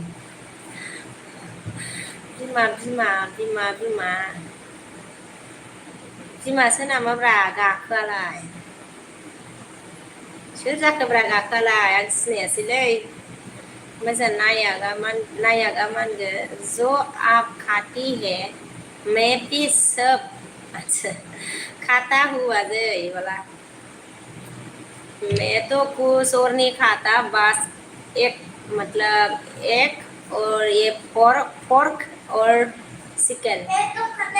चिकन ठीक है बस और फिश ओमफ्राय जा इलिजा मा होनगोन दं गाखो होनदों आरोना ओमफ्राय जा इलिजाया मा होनगोन आङो होखाया सर्ट भिडिअ फोरसो होयो होनदों जा इलिजाया होखायानो आरोना सर्ट भिडिअसो होयोनो गाखो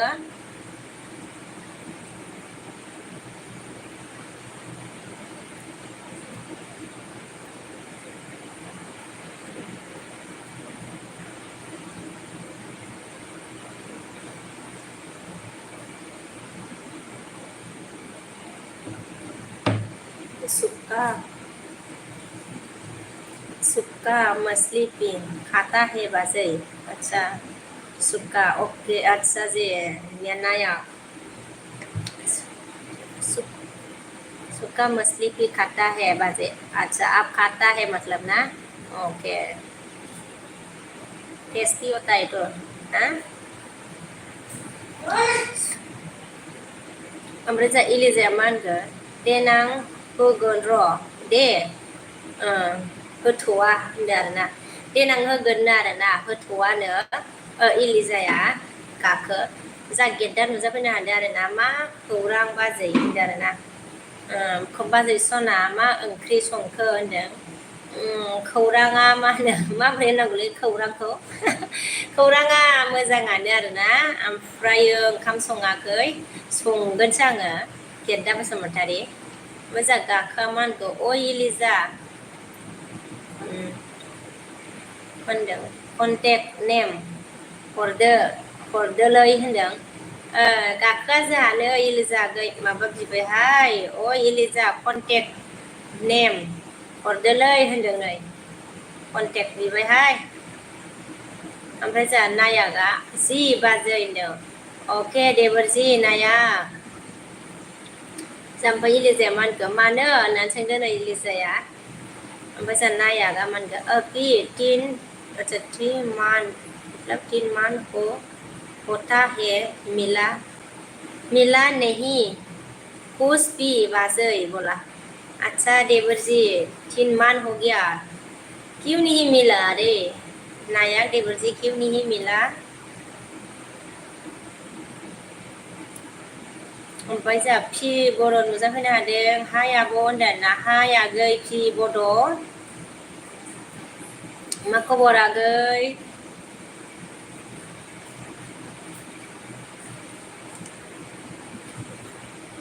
ओमफ्राय मोजाबखिया मा होनदों फंबाया मा ओंख्रि जाखो होनदों ओंखाम जाथ'वाखै आगै संबावाखैना आरोना संगोनसो ओमफ्राय नायागा मा होनखो मैं बिहार में रहता हूँ बाजे ओके ओके देवर जी नायक देवर जी इसलिए तो नहीं मिला है क्या लेकिन आप बिहार में रहता है लेकिन आप मतलब त्रिपुरा से है क्या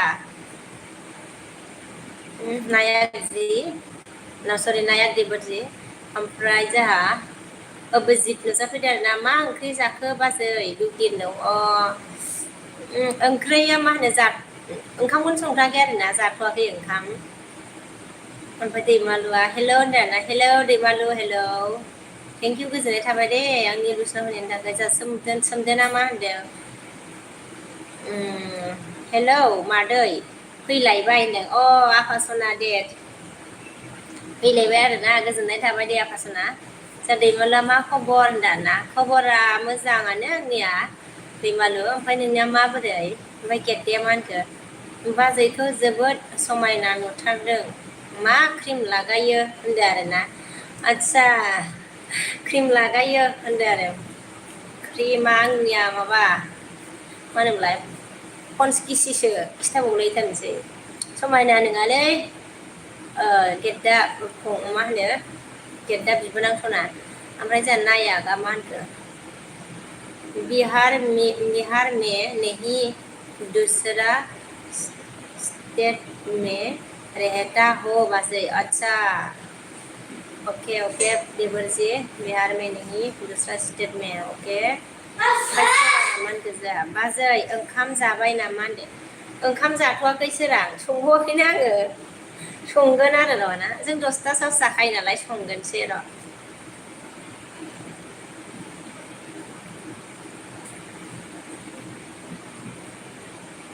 दे सनाफोर सोरबाफोर लाइक होनो बावदोंबा लाइक होदो दे ओमफ्राय सोरबा गोदान दंबा जयेन जादो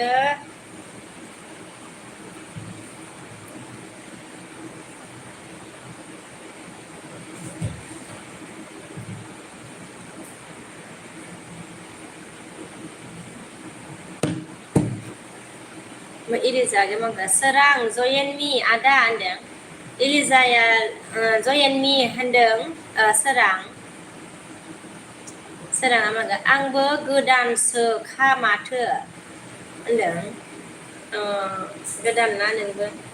जयेन जायाखै खोमा गावा होमबा ना जयेन जानानै मा होनो कमेन्ट हरनानै दोन नोंनो बे हरगोन आं सोरां ओमफ्राय इलिजायाबो लोगो जानो माबादोंमोन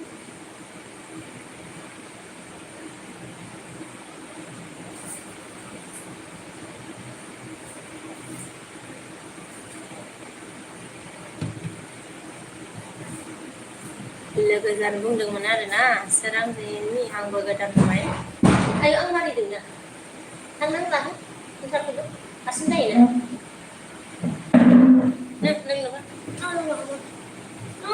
लोंलालै बारा थावाखै जिलायलै थां लानानै फै udah sida deko sida ada kitchen में देखो kitchen में अरे उधर देखो ना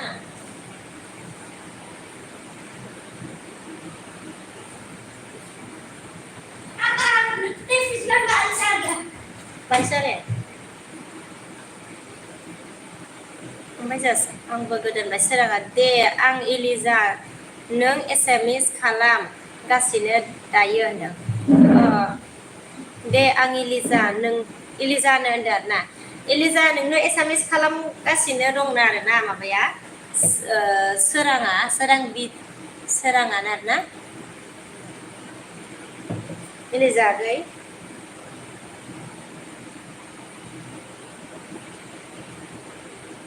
ओमफ्राय सोराङा दे इलिजा होनबा जा रजे अन होनदों थेंक इउ रजे सफैनो हादो नै जोंहा थेंक इउ गोजोननाय थाबाय सॉरी रोजे आपको मतलब ऑर्गेनिक ढूंढ रही थी खाना खाने से लग गया रे रोजे जी रोजे सोना ओमफ्राय जोंहा इलिजाया मा होनखो आब' बाय दे आं ओंखाम जानि होनदो दे आगै इलिजा बाय आगै दे ओमफ्राय रजे अन होनदो आरोना थेंक इउ रजे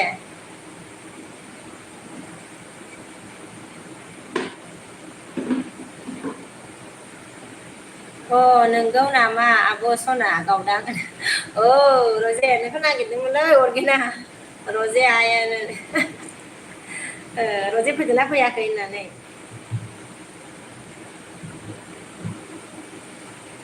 इन्टारेस्ट मोनदों ओमफ्राय रजेया जा हा होनदों आरोना मिनिदों जा रजेया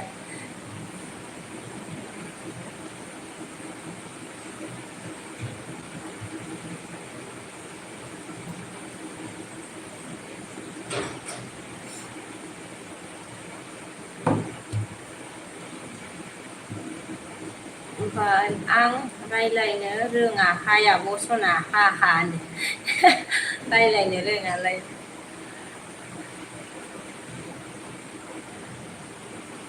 रोंदों माथो आगै रजे सना आंसो रोंसिनबावा ओमफ्राय जोंहा सोराङा इलिजा नोङो एसामिस खालाम दे होनदों अ ओइ इलिजा आगै नों एसामिस खालामनांगौनो सोरांनाव नों गैयिखाय ओंखाम थाब जानो थांबायलै रजे अरगेना ओमफ्राय जोंहा बिरदाव नुजाफैनो हादों आरोना बिरबोबाय आरोना बिरदाव आफा आतसा बिरदावा आफि सना होनदों आरोना अ आफा सना मा जाखो जा इलिजाया बाय इलिजा नोंखौ माबाया मा नामोनलाय सोमखोरा सरि सोराङा कमेन्ट हरनानै दोननो थिनदों औ सरि एसामिस मा होनो मेसेज खालामदे होनदों आरोना मोनसे बिरदाव थांखो इलिजाया बाय होनबाय बिरदावा आंहा दिनैसो जिउ मोनफिनदों ए दिनैसो जिउ मोनफिनदों आरो ने जिउ माबाया गैथ'थारामोन नामालै जिउ मोनथाराखैमोन जिउ दान मोनथाराखैमोन नामाब्रा बिरदावना ओमफ्राय मबाइलासो गाज्रि जादोंमोन नामा होमबा बिरदाव मबाइला मबाइला गाज्रि जादोंमोन आरोना ओमफ्राय जोंहा गाखोआ मा होनखो इलिजाया बहानि रा सिख्लाना बुरै होनदों गाखोआ जा इलिजाया सिख्ला गोमारहाय सिख्ला नामाथाय गाखो ओमफ्राय जोंहा बिरदावा मा होनखो थैना दंमोन सानथाम जाबायमोन आदसा दिनैसो जिउ मोनफिनदों होनदों ए थैना दंमोन होनबा सानथाम जाबायमोन दिनैसो जिउ मोनफिनबाय जा रजे हार्ट हरबाय आरोना औ थेंकिउ रजे सना जायो इलिजाया मा होनखो आङो मुसलपुरनिसो होनदों जा माबाया मुसलपुरनिनो इलिजाया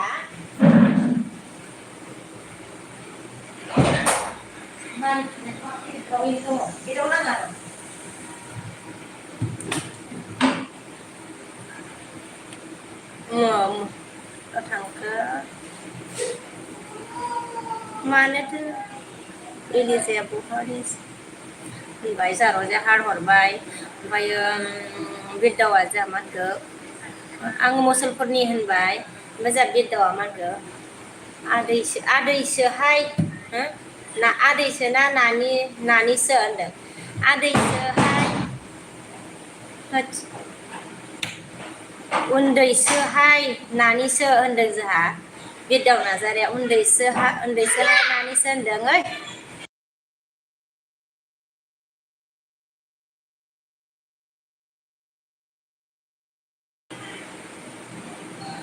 ओमफ्राय जोंहा सोराङा मा होनखो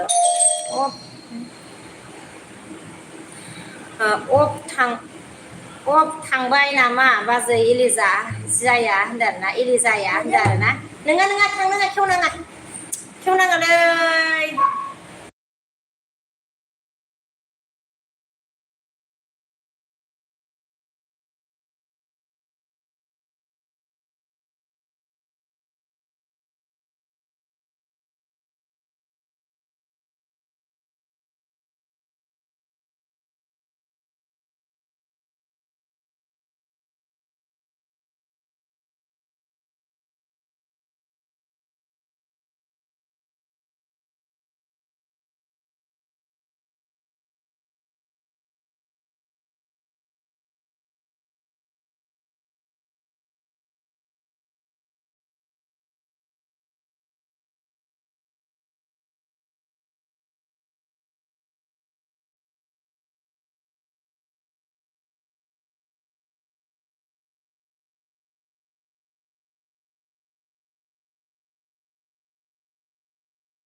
गावहा दुलुर थायालै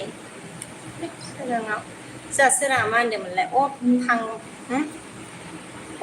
थांबाय नामा बाजै इलिजाया होनदों आरोना बाजै इलिजा होनदों इलिजाया जोंहा मा होनदों आङो दासो 12 बोसोर होनदों इलिजाया दासो 12 बोसोरनि इलिजाया जानायागा बाजै जीजू क्या करते हैं बोला अच्छा आपका जीजू मतलब एसएसबी डिपार्टमेंट में काम करता है एसएसबी ओमफ्राय रजेया आगै इलिजा होननानै हारहरदों इलिजाया औ होनदों आरोना बिरदाव मा होनखो हारसिंना बेटारि डाउन हा हारसिंना बेटारि डाउन जाना अफ जायाखै सेस होबाल' मा होनखो चार्ज होबाल' अन अफ जायो ए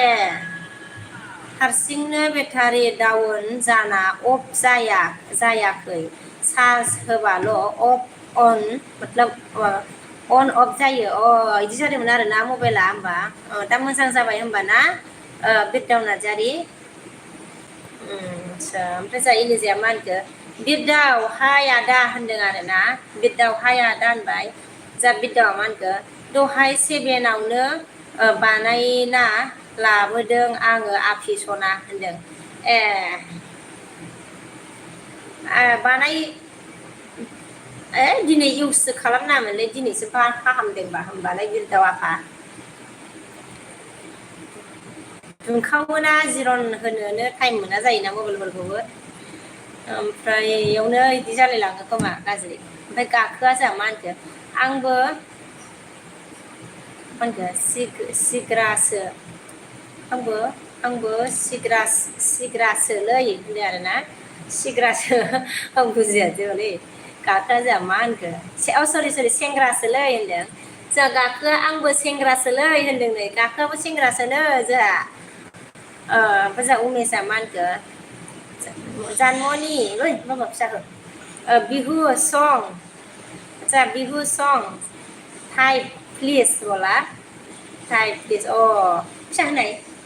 फिसानि जाया बिहु सं okay Umesh ji type please बोला बिहु डांस भी तो आता ही नहीं रे उमेश ओमफ्राय जोंहा बिरदावा मा होनखो नानि रानि होनदों आरोना नानि रानि होनदों बिरदावा रजेया अन होनबाय ओमफ्राय जोंहा बिरदावा मा होनखो मा ओंख्रि जाखो नानि रानि होनदों आरोना मा ओंख्रि जाखोनो नानि रानि बिरदावा सोंदों जोंहा बिरदावा गुड इभिनिं बाजै सना होनदों आरोना गुड इभिनिं नो बाजै सना होनबाय बिरदाव नार्जारि बिरदाव आदसा सानै जाबायलै आंहा आन्दायबाय बिरदाव जा बिरदावा जा गुड इभिनिं बाजै होनदों गुड इभिनिं बिबोनां सना दे सुलाय एसे बाबा जारलाहाय सुलाय ओमफ्राय जा बिरदावा मा होनखो आंबो इदिनो ला बाबा इदिनो ला ओइखिला गाखोआ मा होनखो इदि नङालै ओरैला बिदि ला जाबाय ओमफ्राय जा माबाया गुड इभिनिं बाय गाखोआ आंनो सासे गाखोआ मा होनखो आंनो दलर लालाय मेगनाव नाङो दलर थाथारालाय मानसिया आंनो सासे नागिरना हरदोलै बाजै हारसिं थाबाय थानो बाबाय आं होनदों आरोना जा गाखोआ नागिरना हरनांगौ आरो होमबा नोंनो गाखो अबाव मोननो दे नागिरनानै गाखो बर' ओमफ्राय जोंहा बिरदाव नार्जारि मा होनखो दाबो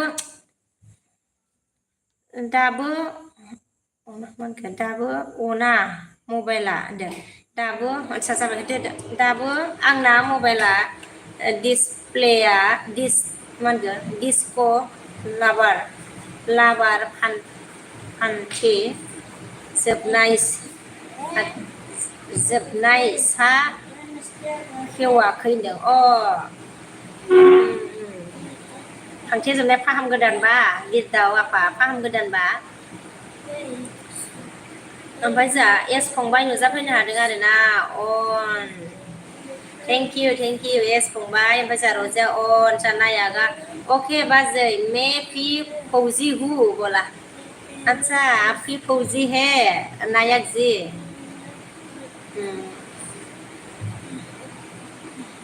कौन सा मतलब क्या बोल दे रे आर्मी हो या क्या बता दीजिएगा क्या है ओमफ्राय र'जिया मा होनदो लाइक दान आब' गावदां बावदोंमोन लाइक होनो हा होनदाना दे थेंक इउ दे र'जे सना आगै गोजोननाय थाबाय आगै ओमफ्राय जोंहा सोराङा मा होनखो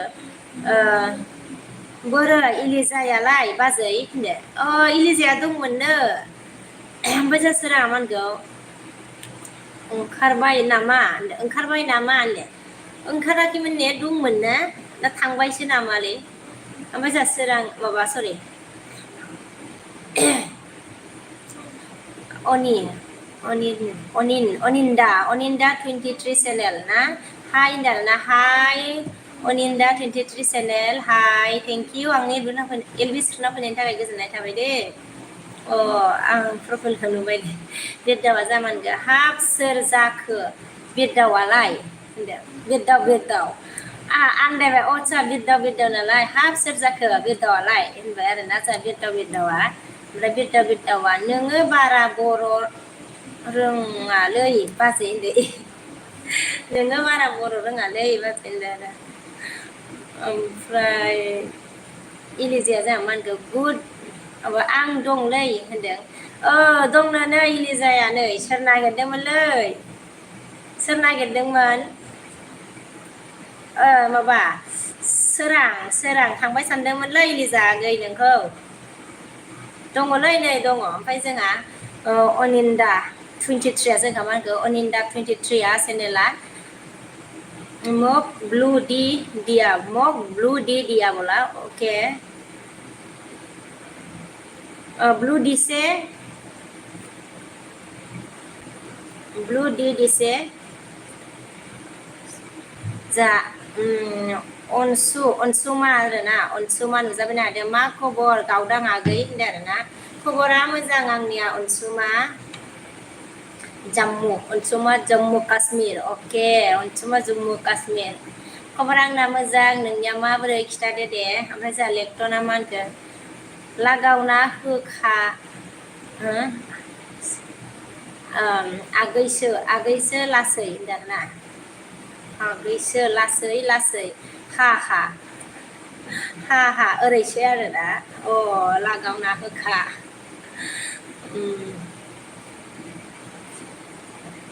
बेंटन जि अके थेंक इउ गोजोननाय थाबाय दे ओमफ्राय आंनि इलबुसनाव फैनायनि थाखाय जा इलिजाया मा होनखो बिरदाव आदा नामा होनदों बिरदाव आदा नामानो सोंदों इलिजाया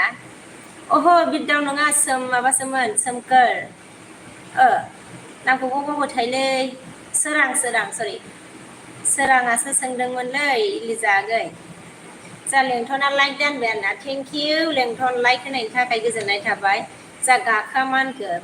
बिनानावफोर दंबा हरदो बाजै होनदों आरोना बिनानाव दं आदसा बिनानाव दङलै दंनायालाय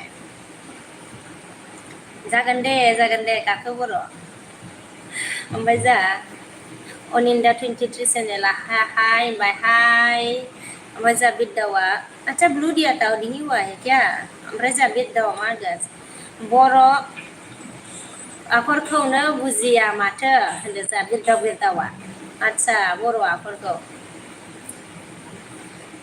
बर'खौबो मानसिफ्रा बेबायदि मा होनो बर'खौनो इंलिसाव लिरनायखौ बेलेग लिरोलै माथो बेलेग लिरोथ' ना बेलेग नुबाय आङो बिरदाव ओमफ्राय जा र'जिया हार्ट हरबाय थेंक इउ र'जे ओमफ्राय जा इलिजाया मा होनखो थाङाखै होनदों आरोना थाङाखैनोलै इलिजायाबो दङ ओमफ्राय जा बिरदाव नार्जारिया मा ओंख्रि जाखो इलिजा नानि होनदों जा बिरदाव नार्जारिया सोंदों इलिजा आगै मा ओंख्रि जाखोनो जा सोराङा इलिजा बोरो एसामिस खालाम दे होनदों इलिजा एसामिस खालामनोनोलै सोरांनाव इलिजा आगै जा लेंथना मा होनदों हेलौ अल भिउवार्सफोर सोर रायलाय मा होनखो रायलायनि आच्छा सोर रायलायनि जब एप्लाइ खालामाखै खालामदो होनदों आरोना थाबैनो होनदों आरोना नै मा होनो हेलौ अल भिउवार्स सोर रायलाय सरि रायलाय सोलाबाय रेलवेनि होनदों सोर रेलवेनि जब एप्लाइ खालामाखै खालामदो थाबैनो होनदों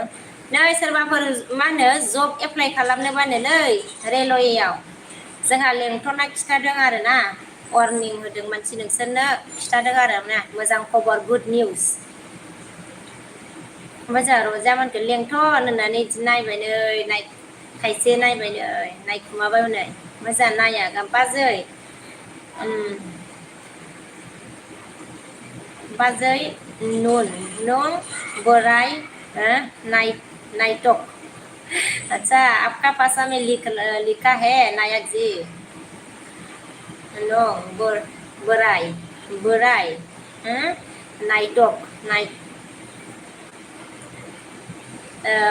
क्या लिखा है रे नायक जी आच्छा लेंथना मा होनखो रजे हेलौ होनदों ना ओमफ्राय जोंहा रजेया लेंथन होननानै बिदि नायबाय ओमफ्राय जोंहा बिरदाव नार्जारिया मा होनखो रावबो नायसनथारासै हाय रजे बेवाइ नोंखौ होनबाय रावबो नायसनथारासैहाय रजे बेवाइ नोंखौ होनदों जोंहा बिरदाव नार्जारिया नै ओमफ्राय नायसनोब्ला ने रजेखौ मोजां लेंथना मा होनगोन रजे भिडिअखौ रानिं खालामना हो होनदों रजे लेंथना होनदों भिडिअखौ रानिं खालामना हो होननानै जा बिरदाव नार्जारिया नै गाहरखो नामा मा ओमफ्राय जा रजे मा होनखो अके लेंथन होनदों आरोना ओमफ्राय जा इलिजाया मा आलु मथर दासो जानायदों होनदों आलु मथरनो आरोना दासो जानायदोंनो इलिजाया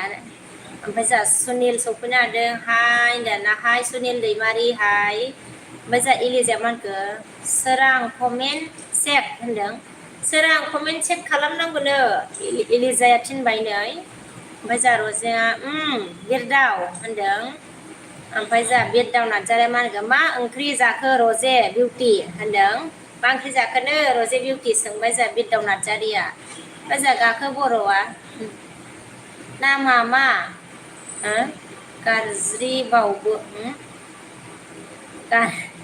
गाज्रिबाबो आं गाखोलाबायग्रा नङालै लोगोफोर मानसिफ्रा गाखोजानो गिनानैसो खारलाबायगोन बियो नामखौलाय मानोथो बिदि लानांगौ जाखो जारलासोहाय गाखो बर'जोंबो नामासो गाखो आरोना होमबाबो गाखोलाबायानो जोंहा नैबे गाखो बर'आ नामा गाखोआ गाज्रिबाबो आरोना ओमफ्राय जोंहा रजेया अमा बेदर खुमब्रासो बिरदाव आगै होनदों अमा बेदरजों खुमब्रानो बिरदाव रजेनि मोननि ओंख्रि आरोना ओमफ्राय जोंहा ओइसा मा होनदों रजे मोनाव मा होनखो बेंजा नाया हाहानो बेंजा नाया हाहा होनदों ना रजे मोनाव बेंजा नाया हाहा होनदों ना रजे मोनाव बेंजानाया हाहा होननानै मिन्दों नै ओइसानसुआ ओमफ्राय जोंहा बिरदावा मा होनखो आगै लायनो रजे बिउटिया होनदों आगै लायनो रजे बिउटिया होनदों आरोना आगैलायनो होनदों आगै होननायखौ होनदों खोमाहाय मा होनदों रजे आगैलायनो रजे बिउटिया होनबाय जोंहा बिरदावा ओमफ्राय जोंहा इलिजाया मा होनखो बाय आब' होनदों आरोना बाय होबाय नै आगैयासो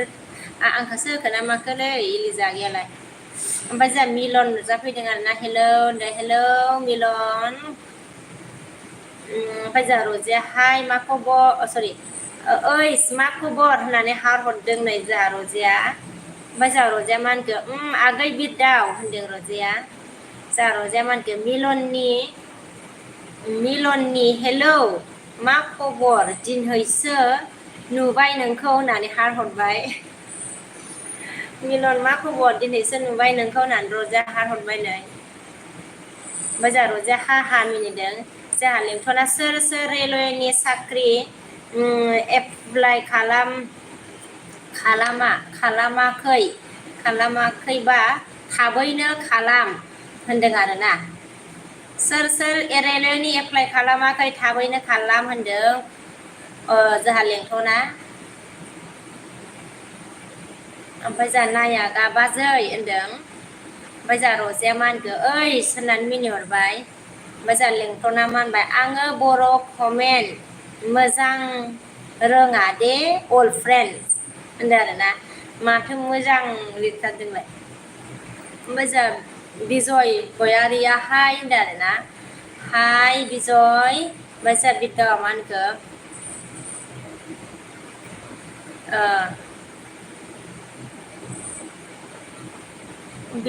बेवाय हाय रजेया बेवाय होनदोंना बेवाय होन रजेया बेवाय होनदों बेवाय होन रजेया बेवाय होनदों नै जा बिद्दा नार्जारिया बिद्दावा मा होनखो फिसाजो दंना गैया होनदों आरोना फिसाजो दंना गैयानो जोंहा बिद्दावा सोंदों जा गाखोआ मा होनखो रजे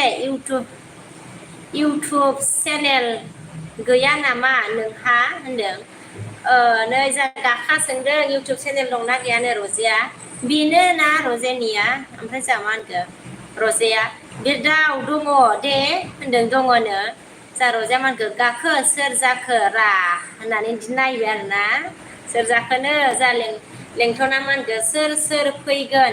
आंनि लाइफआव फैदो दसे होनोसै आं होनदों लेंथनाबो लाइफ होनोसैनो आरोना दसे होनोनो ओमफ्राय जोंहा सोराङा मा होनखो इलिजा आगै लाइफआव फैबा कमेन्ट खालाम दे होनदों आदसा सोराङा होनदों आरोना इलिजा आगै लाइफआव फैबा कमेन्ट खालाम दे होनदों लेंथना अन थेंक इउ अन थानायनि थाखाय लेंथन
ओमफ्राय जोंहा बिद्दावा मा होनदों बिउटि होनाखैहाय आफि आदसा बेवायसो होनदों हालाय बेवायसो होनदों होमबा बिउटि होनाखैहाय आफि बेवायसो आरोना बेवाय दे ओमफ्राय जोंहा सोराङा मा होनखो दायो अन खालाम दे इलिजा आगै लाइफ होनदों सोराङा लाइफ अन खालामनो थिनदों आरोना इलिजा ओमफ्राय जोंहा बिद्दावा मा होनखो आफि सना मा ओंख्रि जाखो होनदों ओंखाम मा होनो जाथ'वाखै आरोना बिद्दाव ओमफ्राय जोंहा रजेया अन होनदों आरोना थेंक इउ खनसे आं माबा टाइम नायगोन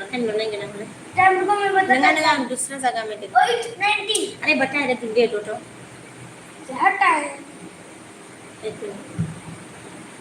sana मन बोला ना मत जाओ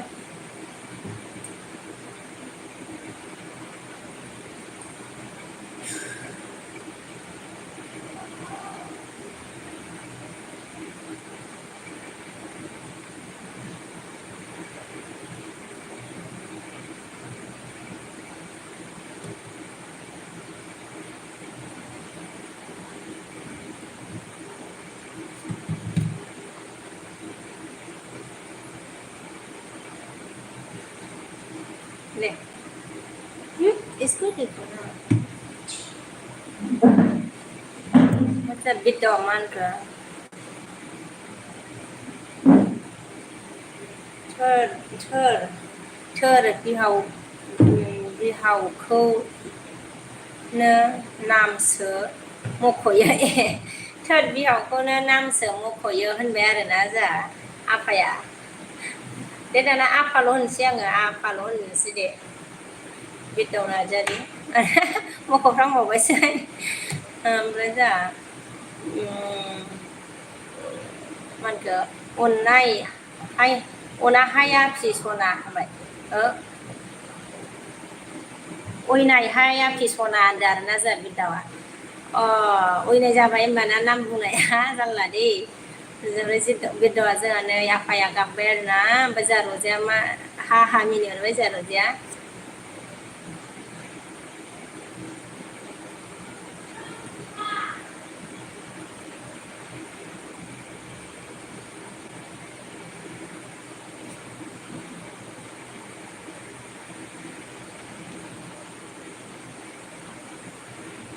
ओमफ्राय जोंहा गाखोआ मा होनखो रजे बहानि रा एलबि होलाय जारौ होनदों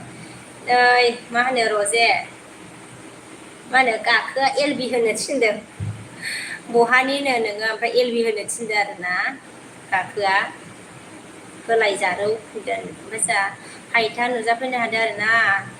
थेंकिउ गोजोननाय थाबाय दे हायथा ओमफ्राय जोंहा फैलायबाय फैलायबाय लाइ बाजै सना होनदो दे थेंकिउ दे गोजोननाय थाबाय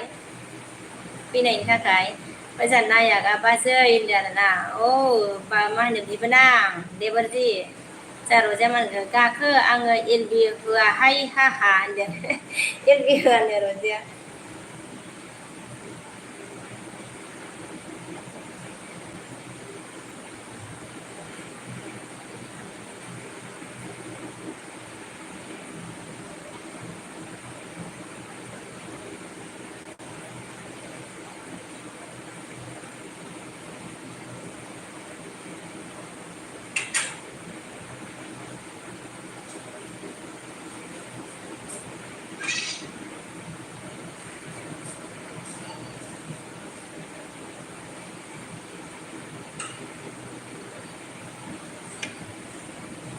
ओमफ्राय गाखो आं एलबि ओमफ्राय जोंहा नायागा मा होनखो आप खाना खालो जीजू गुस्सा हो जाएगा अच्छा कब अच्छा हाँ खाऊंगी मैं थोड़ी देर बाद आपका जीजू को ना नहीं आपका जीजू है ना वो गुस्सा नहीं होंगे रे बोलता है मतलब जल्दी मतलब खाना बना के जल्दी खाना चाहिए ऐसा बोलता है ओमफ्राय जोंहा बिरदा मा होनो नै फाग्ला बोराय ओंखाम मा होनदों आरोना आयु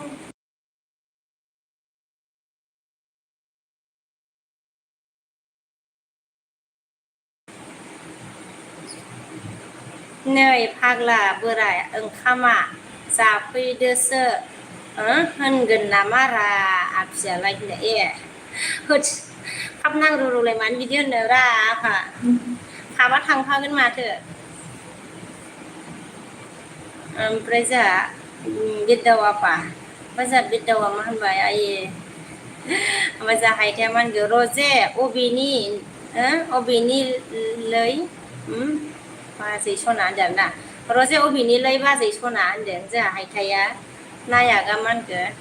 लड़की जैसा है जीजू लड़की जैसा है शर्म आती है रे आपका जीजू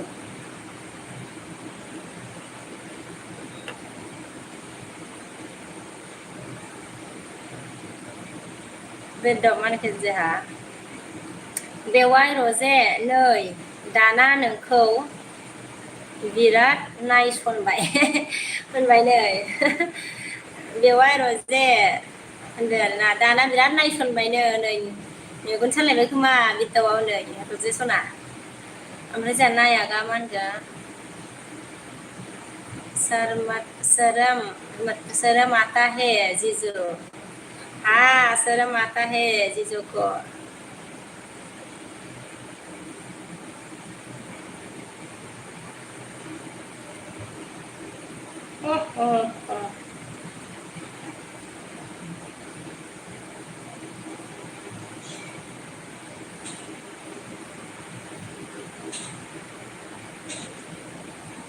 ओमफ्राय जोंहा मा होनगोन बिरदावा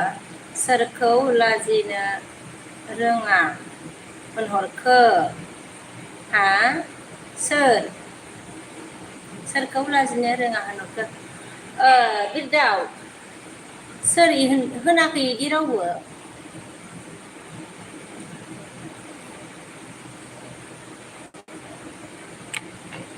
ना आंखौसो होननाय खोनाबाय नामाब्रा बेलाय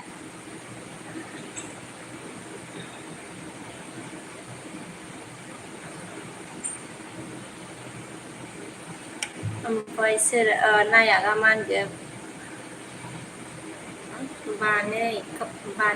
बानाय खोब शादी किया आपने अच्छा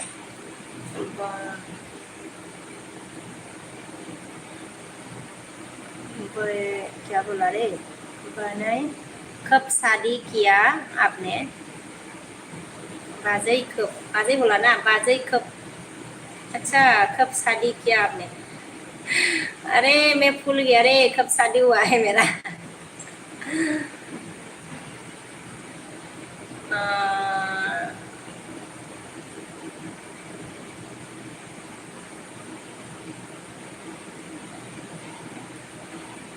ओमफ्राय जोंहा मा होनगोन नायाक एन गाखो मा होनगोन खयथासिम होगोन एलबिखौ होनदों आङो दोननोसै र' मा होनो गाखो ओमफ्राय जोंहा नायाका बाजै होनदों आरो ना देबोरजि ओमफ्राय जोंहा बिरदावा गावनो शर्म नहीं आते गावनो बिरदाव सोरखौ होनखो ओमफ्राय बिरदावा मा होनगोन बायदि गावनो बायदि बे मा होनगोन बुंबाय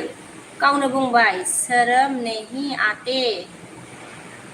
आच्छा आं आंनि माबाखौसो होनदोंलै बोरायखौसो बिरदाव नायागा सोंदोंमोन ना हिनजाव बायदि लाजियो नामा होनदोंमोन ना ओमफ्राय लाजियो होनदों आङो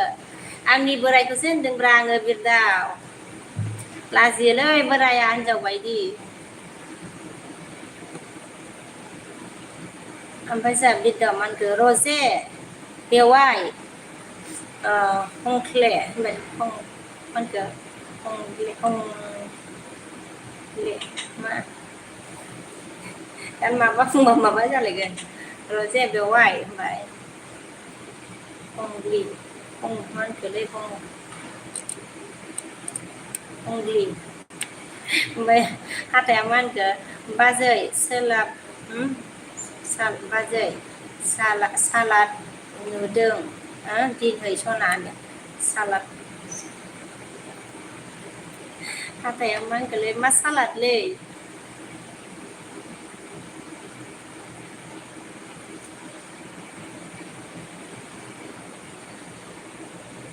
सालादनि मिनिंखौ बुजिबावालै अच्छा नया बाजै मेकअप करने का जरूरत नहीं है अच्छा जी अरे भाई क्या बोलते हैं नायक जी मेकअप नहीं लगाया रे मबाइलानो नै इयाव माबा जानानै थाबाय नै आइया नै फिल्टार जानानै थाबाय नायक जी मेकअप नहीं लगाती हम हमारे घर में मेरी बहन भी नहीं लगाती है हमारे घर में कोई भी मेकअप नहीं लगाती है सच्ची बोल रही हूँ मैं आदत नहीं है रे मेकअप का बचपन से आदत नहीं है मतलब लेना देना नहीं है मेकअप से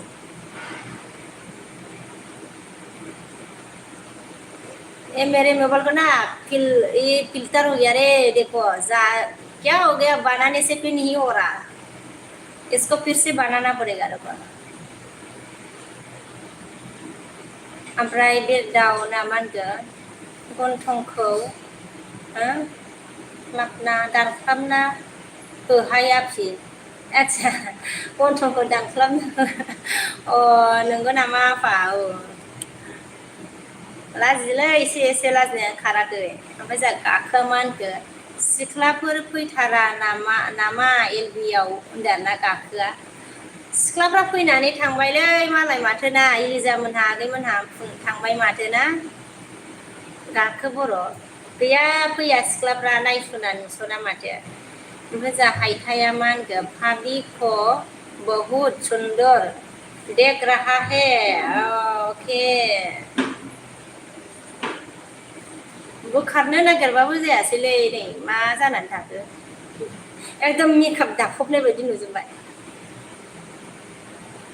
मोजां बिदा मा होनखो सलिडसो होनदों बियो, आच्छा सलिड नुदों होनदों नोंखौ, मोजां नुदों होनदों, अ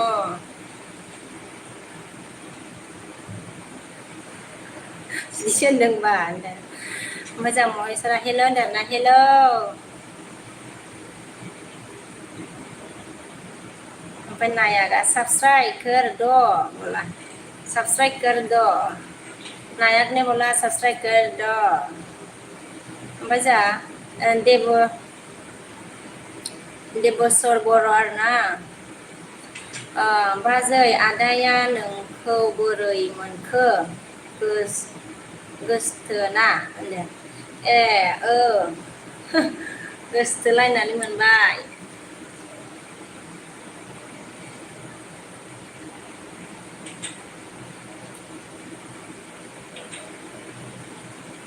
ओमफ्राय जा ब्रकेन, अ ब्रकेन, हेलो भाभी अच्छा क्यों रो रहा है रे देवर जी, ब्रोकन देवर जी क्या हुआ, बुखार हो गया क्या दोबारा?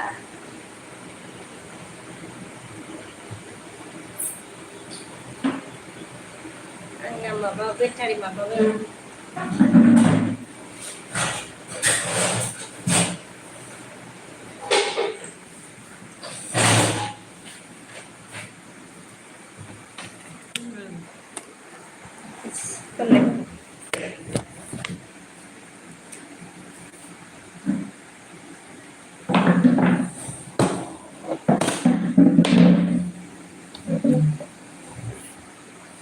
iya बोरै जाखो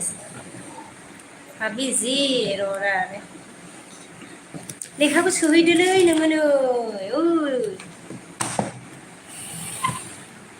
लेखाखौ सोहैदो। हेलो देवर जी, ब्रोकन देवर जी क्या हुआ?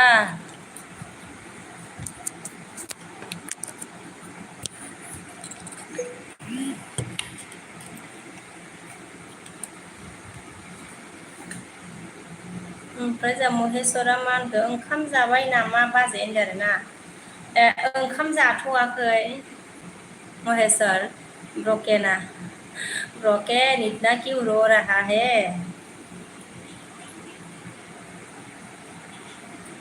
क्या हुआ है? मोजां बिदा मा होनखो आफि सना आङो बिरलांनोसै खोमाथाय होनदो, ए बिरलांसै होमबा आफा मोजां बिदा आफि सना गुड नाइट दे गुड नाइट दे बिरदाव दे। ओमफ्राय जा हायथाया मा होनदों भाभी जी सबसे आपसे भाभी जी आपसे बात करके बहुत दिल को सुकून मिलता है बोला, ओ ऐसा है हाइटा देवर जी, ओके जी थैंक यू जी, दिल मुझे बात करके अगर सुकून मिलता है तो बात करते रहो हाइटा गयारी। ओमफ्राय जोंहा बिरदा मा होनखो बिरलांबाय आरोना, अ दे बिरलांदो दे मोजां बिर दे।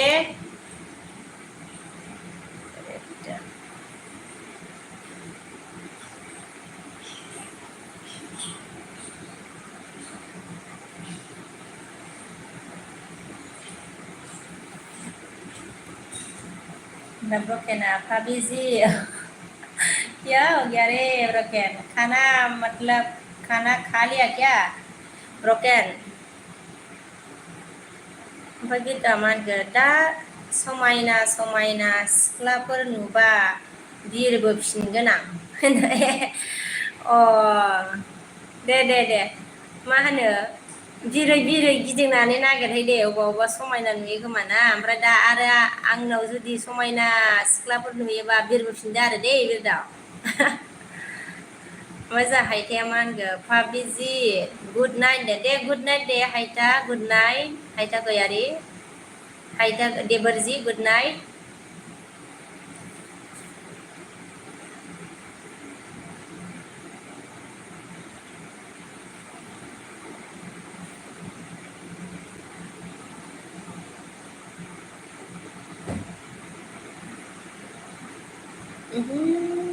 aku sahur udah kalah kan जबर के नाम के भाभी जी क्या खाना है रे अच्छा भाभी जी क्या खाना है रे बोला चिकन रे चिकन खारी आपका खाना हो गया देवर जी ब्रोकन देवर जी खाना पीना हो गया आपका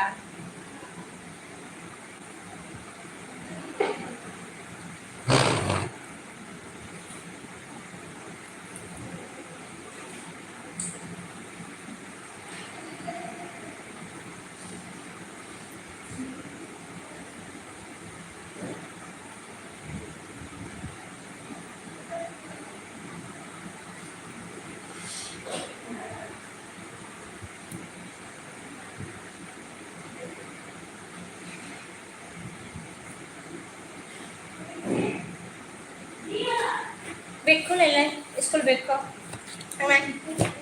थांग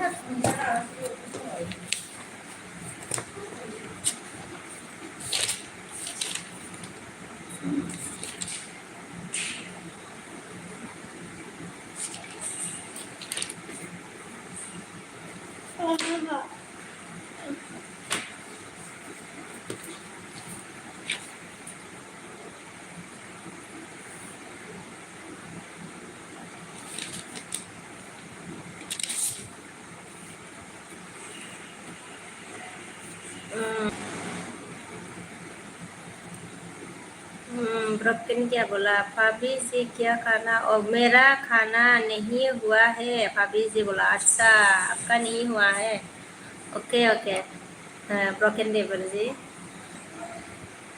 जेनेरेल ब्लग ना अच्छा मा नांगौ खोन्थादो होनदों आरोना आच्छा मा नांगौ खिन्थादो आरोना जेबो नाङा आरोना मा होनो माने मा नांगौ खिन्थानो लाइक नांगौ आगोमा चेनेलाव गोदानबा मा होनो साब खालामदो सापर्ट खालामदो आरोना जेनेरेल ब्लग गोदानबा लोगो जादो लाइक खालामदो ओमफ्राय सापर्ट खालामनो सरि दसे सापर्ट खालामदो ओमफ्राय जोंहा ब्रकेना ओके भाभिजी आज मीट बोला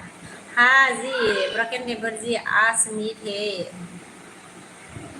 जेनेरेला जोंहा मा होनदों सापर्ट नांगौ होनदों आदसा सापर्ट नांगौ औ सापर्ट नांगौ ओमफ्राय जोंहा गेद्दाया मा होनदों सनानि बाजै ओंखाम जाबाय दा आइ सनानि बाजैसो बाव नामा ओंखाम जायाखैलै गेद्दा नामा सोरनाबा गेद्दा सोरनाबा गाखो सोरनाबा मा होनो मा नाम दंलै सोरनाबा मा होनो फावथेन गोलाव सोरनाबा ओमफ्राय जोंहा ब्रकेना गाबबाय आरोना मानो गाबखो ब्रकेन देबरजि ओमफ्राय जोंहा जेनेरेला मा होनदों आंखौबो सापर्ट खालाम दे लोगो दे मा होनो जेनेरेल साब खालामनानै मेसेज गालां दे आं बेक हरफिनगोन जोंहा उदफाल बर' आरोना बहा थायो बिब' बहा थायो बिब' आंखौ होनदों आरोना आं बङाइगाव थायो उदफाल बर'आ मा होनखो बहा थायो बाजै आच्छा बिब' आरो बाजै अके आङो बङाइगावआव थायो ओमफ्राय जा गेद्दाया हा हा हा मिनिबाय आरोना नामानो मा मा दंलै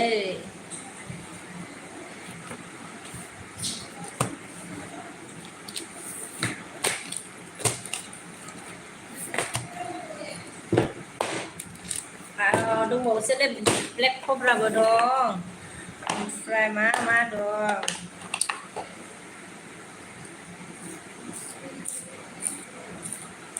ओमफ्राय जोंहा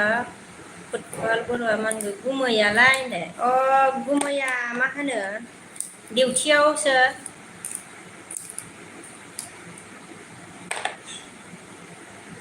गुमैया डिउटियावसो आरोना रकेना लाइक दैट मेरी प्यारी मेरा प्यारा भाभी जी बोला ओके रकेन देवर जी थैंक यू जी लाइक देने के लिए गेद्दाया आंखौबो सापर्ट खालाम दे होनदो आरोना नोंखौबो सापर्ट खालामनांगौ आरोना मेसेज गालां दे सोरनो सापर्ट नांगौ दे मेसेज गालांदो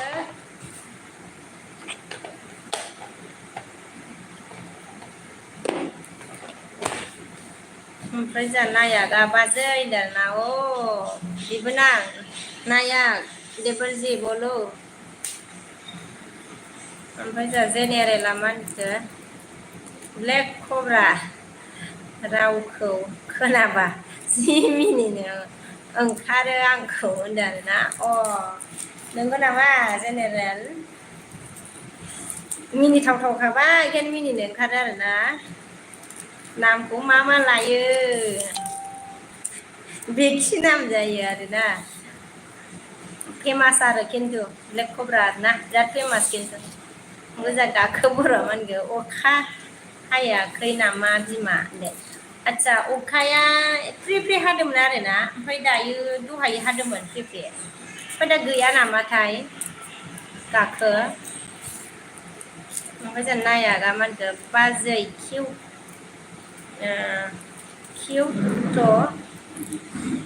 कुछ तो बाजै कुछ तो कहो खालो कुछ तो खालो अच्छा बाजै कुछ तो खालो बोला अरे डायरेक्ट मतलब खाना खाऊंगी मैं नायक जी नायक देवर जी डायरेक्ट खाना खाऊंगी कुछ खाने से पेट भर्ती हो जाएगा तो कैसे मतलब खाना खाऊंगी कैसे खाना खाएगा मतलब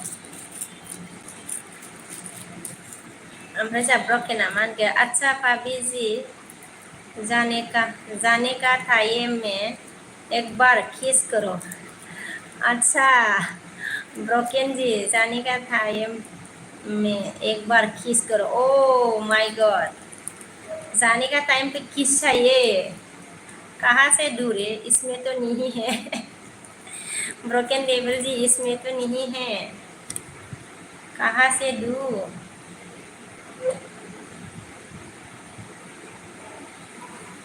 ओमफ्राय जा जेनेरेल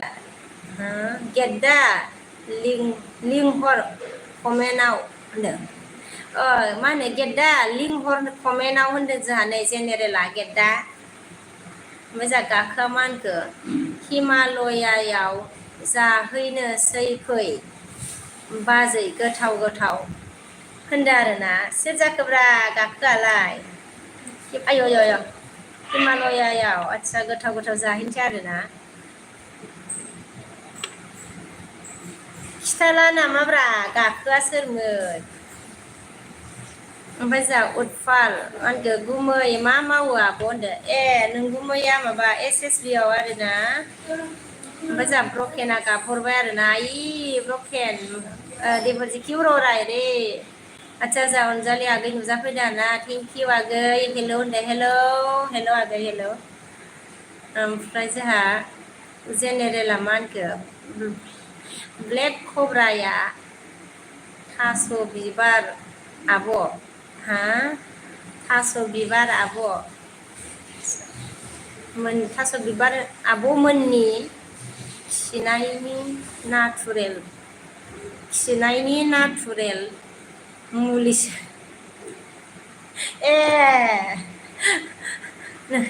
बिदि आदसा थास' बिबाराबोथ' फेमास ओमफ्राय खोब्राया थास' बिबार आब'मोननि खिनाय नाथुरेल मुलिसो आदसा बुजिबाय दे आङो जेनेरेल जानला दे ओमफ्राय जों नायागा मा होनखो बाजै मेरा घर में घूमने के लिए आ जाओ बोला ओके आऊंगी आऊंगी नाया गेबर जी घूमने के लिए जाऊंगी आपके मतलब आपका घर में सब रोके ना मान गो ओके भाभी जी बाय बाय अच्छा अरहेलायबाय आरोना आगो माबा बिबोनां सना अके जि बाय बाय दे देबर जि बाय बाय ओमफ्राय जोंहा अनजालिया मा होनगो ओंखाम जाबाय ना जायाखै आरो मा मैगं आब' होनदो ओंखाम जाथ'वाखै आगै अनजालि ओमफ्राय मा होनो दाउसो आरोना ओंख्रिया आगै ओमफ्राय मा होनो नोंहालाय मा जाखांबाय नामा आगै मा ओंख्रि जाखो अनजालि आगै ओमफ्राय जोंहा उदफाला मा होनखो बाय आब' गुड नाइट होनदो आरोना बाय बाय आगै गुड नाइट उदफाल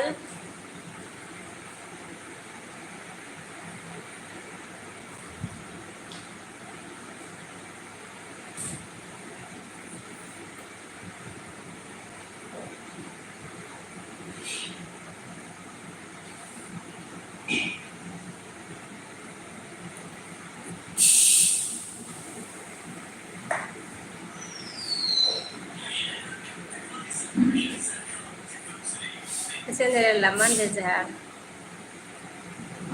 गाखोजों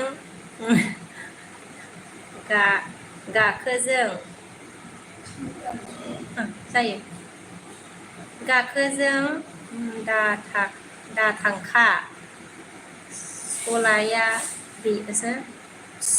सलाया बेयो मेट्रल गाखोयोल' होनदों बिदि गाखोजों दा थांखा होनदों आरोना ओमफ्राय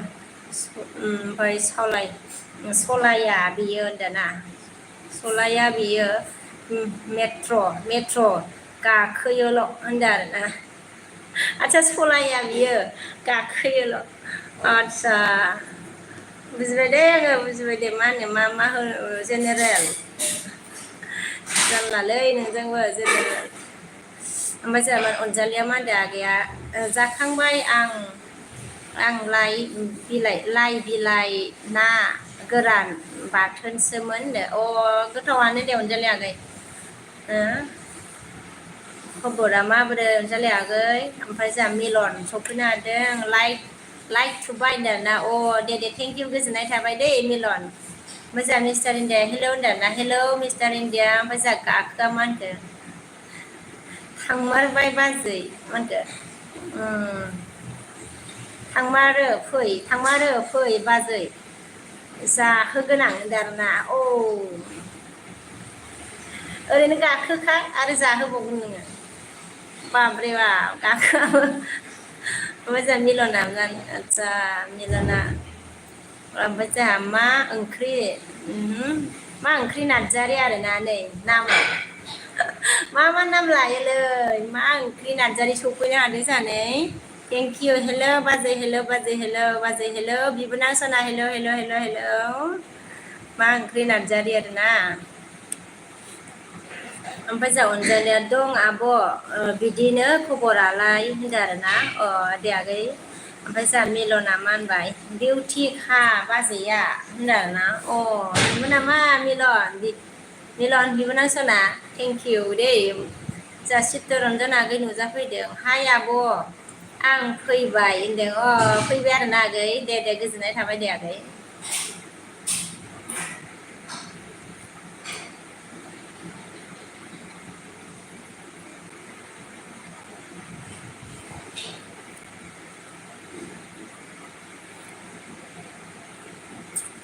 दे लाइक होयिफ्रा लाइक होदो दे ओमफ्राय नै जोंहा बिरदावाफोर बिरबोलायबाय आरोना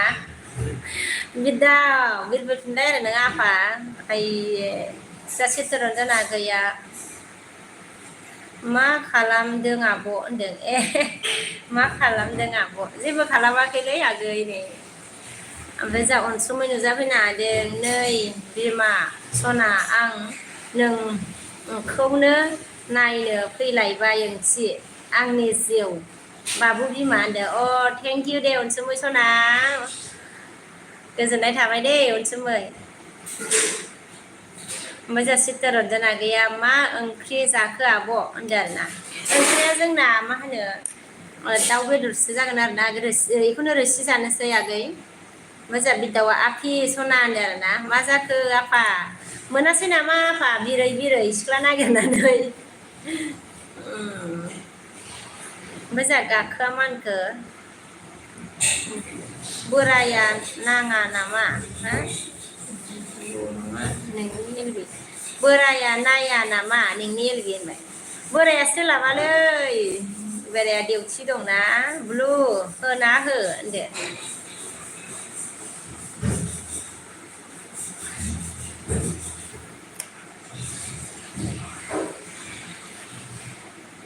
बोराया माबा डिउटियावसो दंगासिनो खोमा ओमफ्राय जोंहा मा होनखो जेनेरेला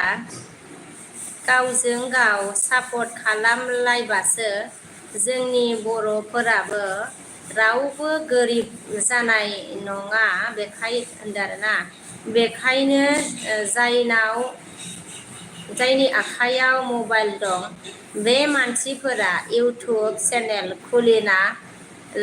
खुलिना लानायखौ आङो लाइफनि थाखाय मोजां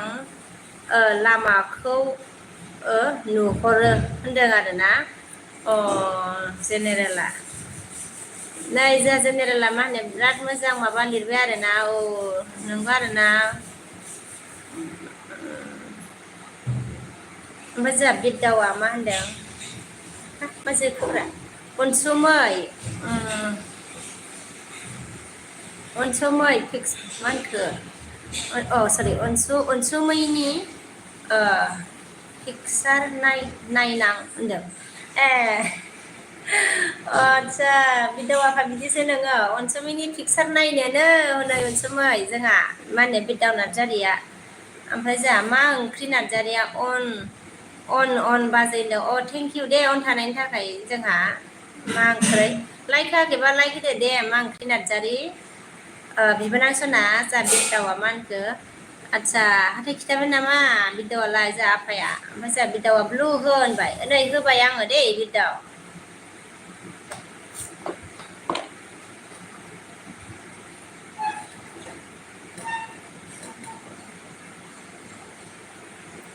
ओमफ्राय जोंहा बिदाव नार्जारिमोनखो खोन्थानाङारा सिरि सिरि था होनदों आरोना खिथानाङा होनदों आरोना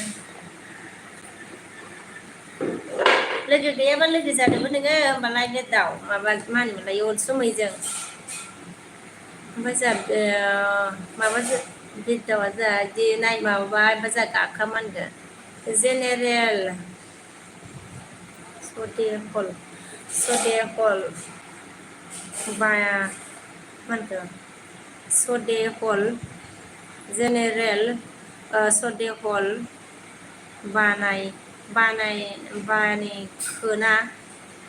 बानायखोना माखो आङो बिदि नंथारा होनदों आरोना जेनेरेल सदेहल बानायखोना माखो आं बिदि नंथारा होनबाय जोंहा गाखो बर'आ ओमफ्राय जोंहा अनसुमैया मा होनखो दे नाय हा होननानै मिनिबाय जोंहा अनसुमैया लोगो गैयाबा लोगो जालाय मा होनो बिदाव ओमफ्राय जोंहा मा होनखो बिदावा सापर्ट दंखायो अनसुमै बेवाय जों होनदों ए सापर्ट दंखायोनो अनसुमै नोंजों बिदावा ओमफ्राय जों उमेशआ हेलौ फ्रेन्ड्स होनदोंना हेलौ फ्रेन्ड उमेश जा चित्तरन्जन आगैया आब' साब खालामनो होलायदो आब' होनदों मा होनो सोरबा गोदान दंबा चित्तरन्जन आगैजों साब खालामदो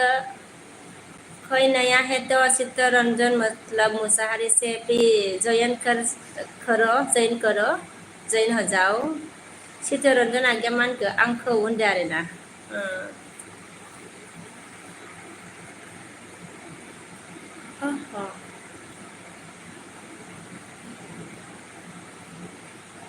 जाथोसै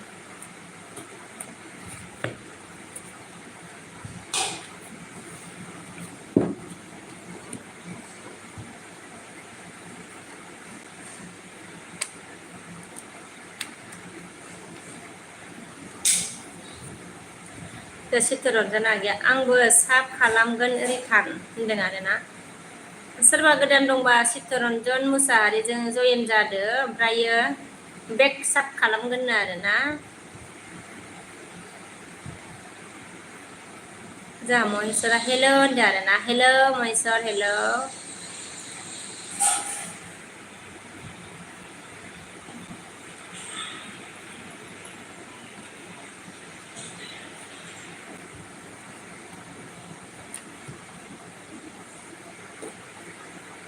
महेश्वर बिदमानखो सावथाल सिख्लाफोर लेंहरदोहाय आबसि आदसा सावथाल सिख्लाखौसो लेंहरनांसिगौ आरोना जाल्लाजोहाय आफायाबो सावथाल सिख्लासो गोसोखांबाय होनबा ओमफ्राय जोंहा जेनेरेला मा होनखो सेंग्राफोरा बहानिफ्राय नायदों आब'नि लाइफखौ खोन्थालायदो होनदों सेंग्राफ्रा बहानिफ्राय नायदोंनो आब'नि लाइफखौ ओमफ्राय खोन्थालायदो होनदों जोंहा जेनेरेला मानसिया खम जाबाय नै ओमफ्राय जोंहा महेश्वरा मागो खबर मोजां ना बाजै होनदो खबरा मोजाङानो आंनिया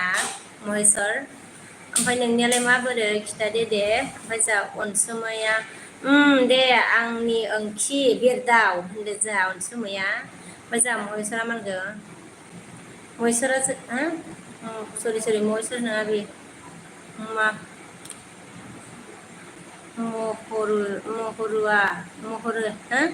खनसे सेप्ट ना what is your name आच्छा बिश्वकवि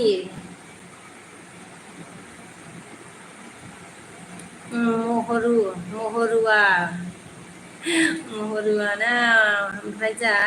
राबाया गाबबाय मानो गाबखो ओमफ्राय जा बिदा मा होनखो जाव दानाबा ओंखि दानाबा ओंखि बुंलायदों होनदों आच्छा बुंलायदों आंखौ हनै होनदों ओंखि बुंलायदों आंखौ जाबाय आरोना बिदा आफाया ओमफ्राय जोंहा बिदा ओमफ्राय जोंहा चित्तरन्जन आगैया खालामदो दे होनदो जोंहा नै लोगो लादोंलै चित्तरन्जन आगैया नै मा होनो जयेन जानोनो अरे गिर गया रे खुद गिर गया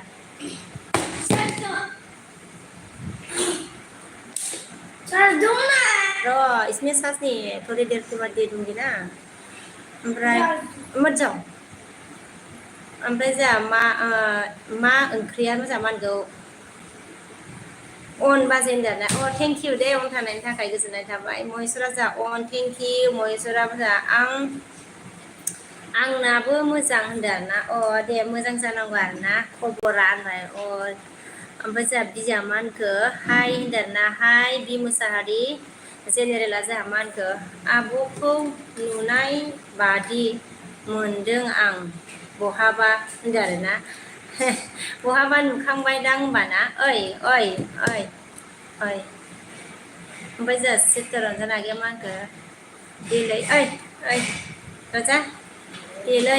देलै साब खालामलायदो आंबो खालामगोन दे नैहाय जोंहा चित्तरन्जन आगैया साब खालामलायनो लुबैदों आरोना गावबो खालामगोननो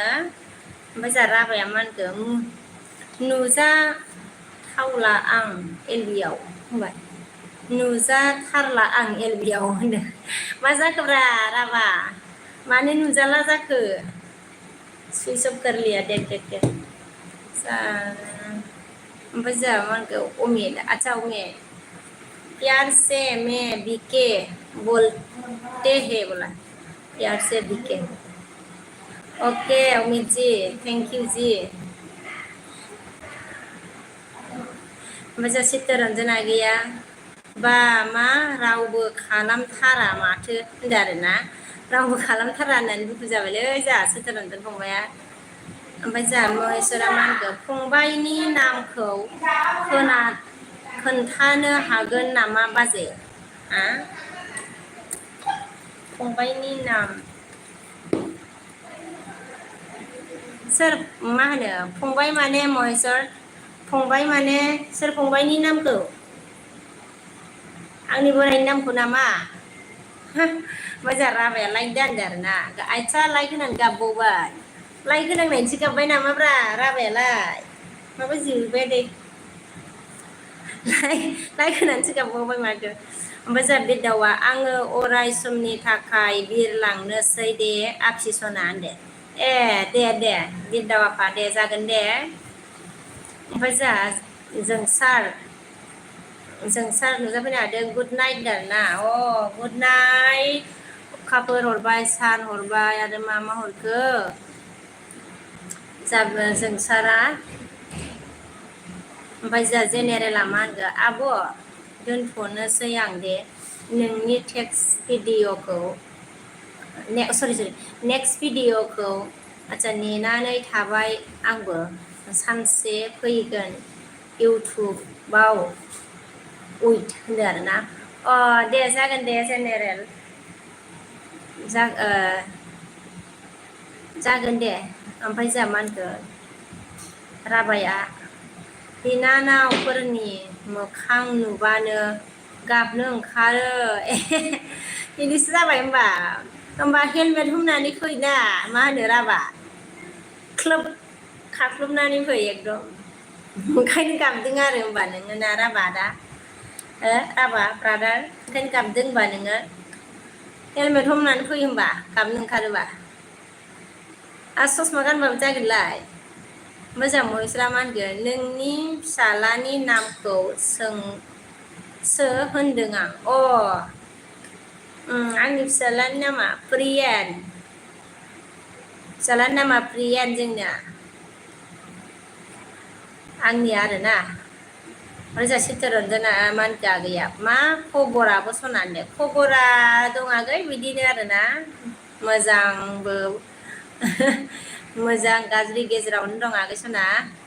नोंनियालाय मा खबर आगै ओमफ्राय जोंहा महेश्वरा बाजै होनदो आरोना बिबोना महेश्वर ओमफ्राय जोंहा बिरदावाफोर बिरलांबाय नै आफाया दे आफा दे बिरलांदो दे अमिता प्रियन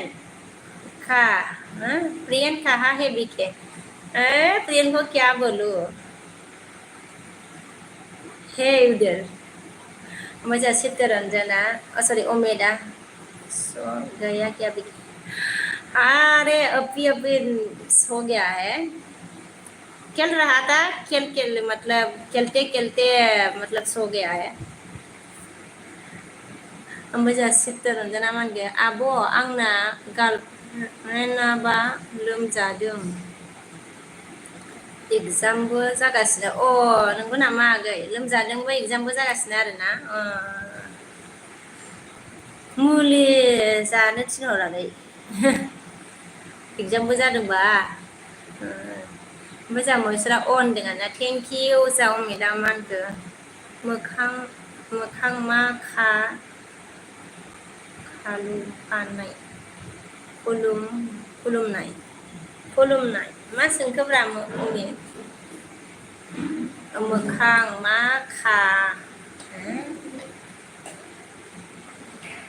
सोंखोलै अमि दा क्या पूछ रहा रे अमि खुलुमफानाय समझ में नहीं आ रहा रे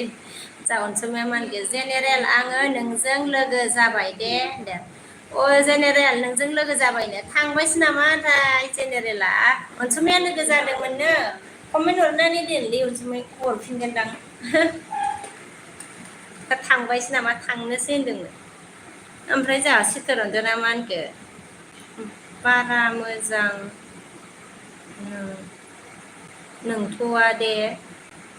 सान्दै आब' होनदों नोंथ'आ दा सान्दै आब' होनदों मोजां नंथ'आ आरोना नोंनियाबो आगै खबरफ्रा दे आगै दे मा मोजाङै था मा होनो चित्तरन्जन आगै आदसा ओमफ्राय जोंहा बिरजन नुजाफैदों हाय होनदों आरोना हाय बिरजन फंबाय ओमफ्राय जोंहा महेस्वरा काट मेसेज काट अनसुमैया जोंहा राबाजि होननानै मिनिहरबाय नै जोंहा माबाया अनसुमैया जोंहा चित्तरन्जन आगैया मा होनगोन आब' होनदों आरोना अमितआ मा खा कल कल्पनाय मा होनखोलै अमित बुजियासैलै आङो महेस्वरा जोंहा मा होनगोन ओंखाम जाबाय नामा होनदों आरोना ओंखाम सोरखौ सोंखो महेस्वर आंखौ सोंदों नामा आं जाथ'वाखै दे चित्तरन्जन आगैया मा होनखो अनसुमैया आंखौ साब खालामबायना होनदो खालामबाय नामाथाय दाखालै ना अनसुमै बिमा मा होनो नोङो साब खालामबाय नामा चित्तरन्जनखौ मोजां चित्तरन्जन आगैया थांगोन आब' थागोन आब' मोजां होनदों आरोना औ मोजाङै था माबा आगै चित्तरन्जन आगै राभाया मा होनखो हसालै सिस्टार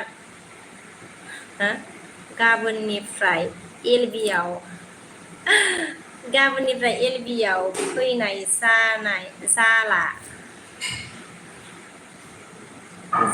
जाला नोंदाया होनदों आरोना आदसा बिदिसो जाबाय होनबा राभा मानोब्रा समायनाय नङालै माथो राभा एलबिखौ ओमफ्राय जोंहा दिपकआ मा होनखो आदसा दिपक फैदों दाबो दोनाखै बाजै होनदोंना दोनाखैमोन होबाथाय दोननो बायो ओमफ्राय मा होनो होआबाथाय होनो बायो आरोना होबाथाय दोननो बायो होआबाथाय होनो बायो ओमफ्राय जोंहा महेस्वरा मा होनदो मा ओंख्रि संदों बाजै होनदो ओंख्रिया जोंना दाउ बेदर आरोना बेखौनो रोसि ओमफ्राय जोंहा राभाया बुंगोन अनसुमै आगै नै सना मा हो होनदों आरोना नै अनसुमै आगै सना मा हो होनबाय जोंहा नै राभाया ओमफ्राय जोंहा सानसोराङा जोंहा मा होनदों हाय बाजै ओंखाम जाबाय नामा दिनहैलाय मोखां मा होनखो मोखां मोनखांफोरखै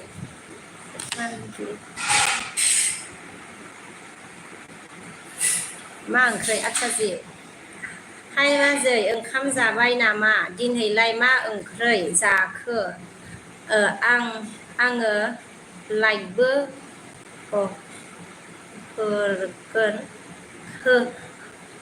होग्रोखाबाय आदसा आङो लाइक होग्रोखाबाय आङो बिनि उनावसो हरनाय जाबाय दे थेंक इउ दे लाइक होग्रोखादों आरोना बिनि उनावसो ओमफ्राय मेसेज हरबाय आरोना अके ओमफ्राय मा होनखो दिनै मा ओंख्रि आरोना ओंख्रिया माबा आरो दाउ रोसिसो जोंनिया दे सानसोराङा फंबाय सानसोरां बिबोनां सना ओमफ्राय जोंहा बिरजना मा होनखो जाखांबाय नामा आब' होनदों ना जायाखैलै मा होनो बिरजन फंबाय ओमफ्राय जोंहा अमितआ होनगोन बिके येल' कालार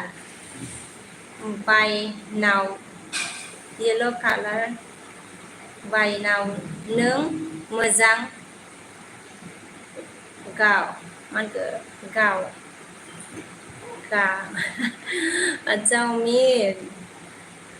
ज़्यादा समझ में नहीं आ रहा रे थोड़ा आ रही है नों मोजां गाव येल' कालार बोला आदसा अनसुमैया मा होनगोन जा चित्तरन्जन नोंबो साब खालामबायलाय होनदों चित्तरन्जन नोंबो साब खालामबाय होनदों आरोना चित्तरन्जन आगै होनो अनसुमैया सोंदों खोमा ना ओमफ्राय जोंहा राभाया मा होनखो गाबोन बिदाय लादो दे बिनानाव सना होनबाय सोरखौ होनखोब्रा राभायालाय राभा सोरखौ होनखो मोजां चित्तरन्जना मा होनखो अ नोंगौ अनसुमै सारे सारे खालामना हो होनदों सारे खालामना हो होनबाय जा चित्तरन्जना आगैया अनसुमै बिमा नोंखौ मोजां महेसरा अन होनदों आरोना थेंक इउ दिपका दे थाथ' बाजै नोंखौनो नायनो फैदोंमोन नोंगौ नामा दे थेंक इउ दे दिपक गोजोननाय थाबाय नायनो फैफिननायनि थाखाय आरोना चित्तरन्जना आगैया होनदों दाउ रोसिया गैला आंनो आब' होनबाय दासो संगासिनो आगै दङ नांगौ नामा आगै अनलाइन हरनो नामा चित्तरन्जन फंबाय जा राभाया मा होनखो बुं दे अनसुमै होनदों जा राभाया ओमफ्राय जा राभाया मा होनखो मासफात मा गामि हो अनसुमै होननानै सोंदों नै ओमफ्राय जा चित्तरन्जना मा होनखो गोदान सायरि होबाय आब' दा नायदो होनदो आदसा आगै नों दहायो नागारदोंमोन ना बेखौ नायखांबायथ' आङो आरो दा मोनसे नागारबावबाय नामा चित्तरन्जन दहाय मा होनो दहाय नागारनायखौना आं नायखांबायमोन कमेन्ट हरदोंथ' आङो आगै ओमफ्राय जा अनसुमै होनखो जेबो नङालै ओंखि नोंखौ नुनानै गोसोआ गोजोननाय मोनदों आं बरफनि दै फुनाय बादि मोनदों ओंखि होनदों नै जोंहा अनसुमैया ओमफ्राय जोंहा मा होनगोन राभाया नोंखौलै होनदों नोंखौलै होनदों आरोना आंखौ होनदों होनबा गाबोननिफ्राय नुनाय नंला आंखौसो होनदों आरो नोङो होनबा राभा गाबोन बिदाय लादो दे आयौ है मानो बिदाय लालाबायनांगौब्रा राभा ओमफ्राय जोंहा मा होनगोन थानेस्वरा मा होनगोन बबेनि आगैया होनदों आरोना आंखौसो सोंबाय नामाब्रा थानेस्वर आंखौ सोंबाय नामा आं बङाइगावआव थायोलै थानेस्वर ओमफ्राय जोंहा अमिता मा होनखो कल घर की बाहर की क्या बोला कल घर की बाहर की खुश दिखाना हमको अच्छा कल घर की बाहर ओके फिर खुश दिखाना हमको बोला ओके उम्मीद जी ओके दिखाऊंगी आपको घर की बाहर ओके ओमफ्राय जोंहा बिरजना मा होनखो मा खम हरला बायखो मा कमेन्ट हरला बायखो आं आब'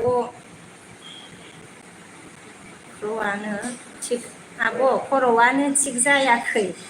दाबो आब' सना माबाफोर आदसा मिस्टेकफोर जादोंबा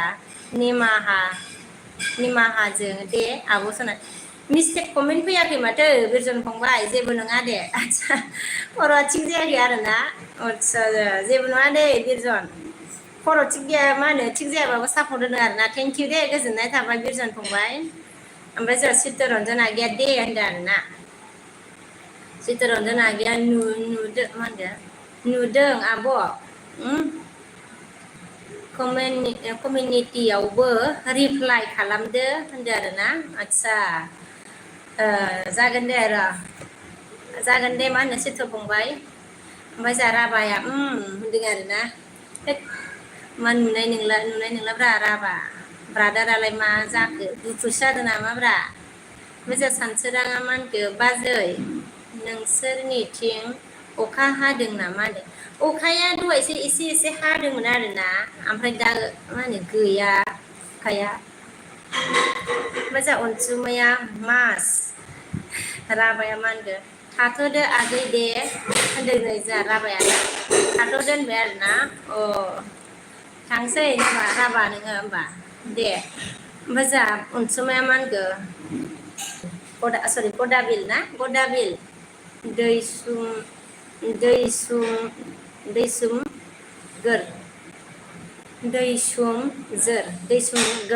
दैसुमगोर ना दैसुमगोर जाखोलै बेलाय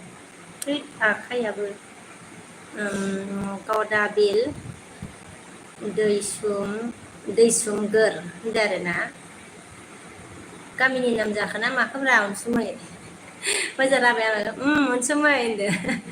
आच्छा राबाखौ नुदो ना मोजां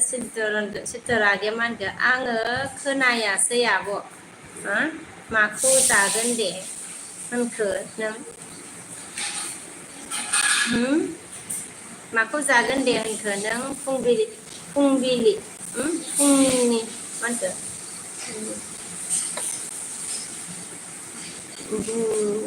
बुंफिनलाय आङो मा होनखो बिखा जागौमोन आदसा नोंबो जागौमोन आरो ओंख्रिखौ आगै ओमफ्राय आङो ओंखाम जाथ'वाखै होनदो आरोना आगै ओमफ्राय दे नों जागोनबा अनलाइनाव हरगोन दे आगै दे होनदो आरो आं आगै चित्तरन्जन आगै नोङो बिखासो जायो होमबा आङो बिखाखौ जायासो ओमफ्राय जा अनसुमैया सरि सानसोराङा जा मा होनगोन बाजै मोनहा साबैसे जायोमोनलाय साबैसे जायो माने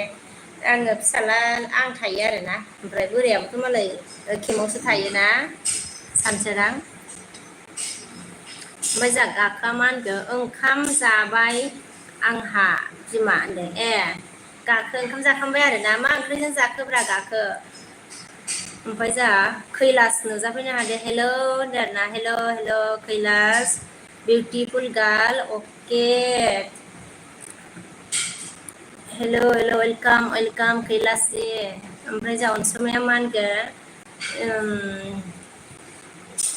दैसुमगुरि होनदों आं होनदों दैसुमगुरि होनदों आं होनदों जा अनसुमैया मोजां खैलासआ आइ लाभ इउ बोला अटसा सेम टु इउ खैलास ओमफ्राय जा मा होनखो बिरजना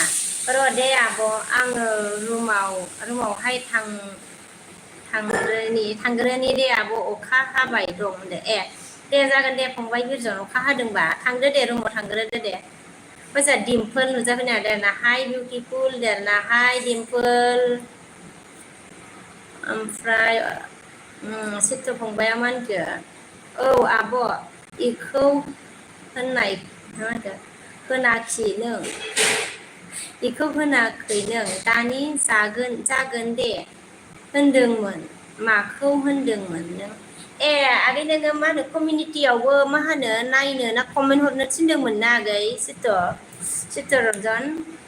ओमफ्राय बेखौ जागोन दे होनदों आगो जागोन दे होनदों आं ओमफ्राय अमितआ बिके होनदों आरोना अमितजि बलिये बुंदो दे अमित ओंखाम जाबाय नामा अमित ओमफ्राय अनसुमाया मा होनदो जा दे सना राभा ओंखि होनदो आरोना जा दिम्पोला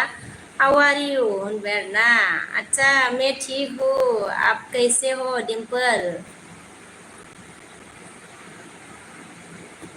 ओमफ्राय जा डिम्पला लाइक देन अके होनबा थेंक इउ लाइक देने के लिए डिम्पल ओमफ्राय जा गाखोआ मा होनखो बे गाखोआ सोर जाखोब्रा हिमालयायाव एथ' मोजां लेंबाय आं आच्छा सोर गाखो जाखोब्रा बेलाय सोरनि जाखो बे गाखोआलाय ओमफ्राय हिमालयाथ' मोजां लिंबाय आरोना दे जागोन दे गाखो मा होनो जाहोनांगोन नोङो होमबाथ' मा होनो गाखो मा होनगोन बोरा बेदर बोरमा बेदरजों जाबाय गोबाव गाबोनसो बोरमा बेदरजों जाबाय ओंख्रियालाय मा होनखोलै मा होनखो बोरा होनदोंना बोरा बेदर मबाइलाव स्विच अफ जाबायलै नुलासो बोरमा नामा बोरमा बेदरजों जाबाय आरोना बोरमा बेदरजों बोरमा बेदरजों जादो आरोना गाबोनसिम ना मा जाखोलाय गाबोननो ओंखार ओंख्रियालाय बोरमा बेदरजों जाखांबाय होनबाना नोङो गाखो ससेखौ बुजियासै आं मोजां अमिता मा होनखो खालामाति गुमागो क्या बिखे खालाम जामाति गुमाव क्या बिखे क्या लिखा उम्मीद खालामाति ना खाइजामाति रे कुमाव क्या बिखे मा होनदों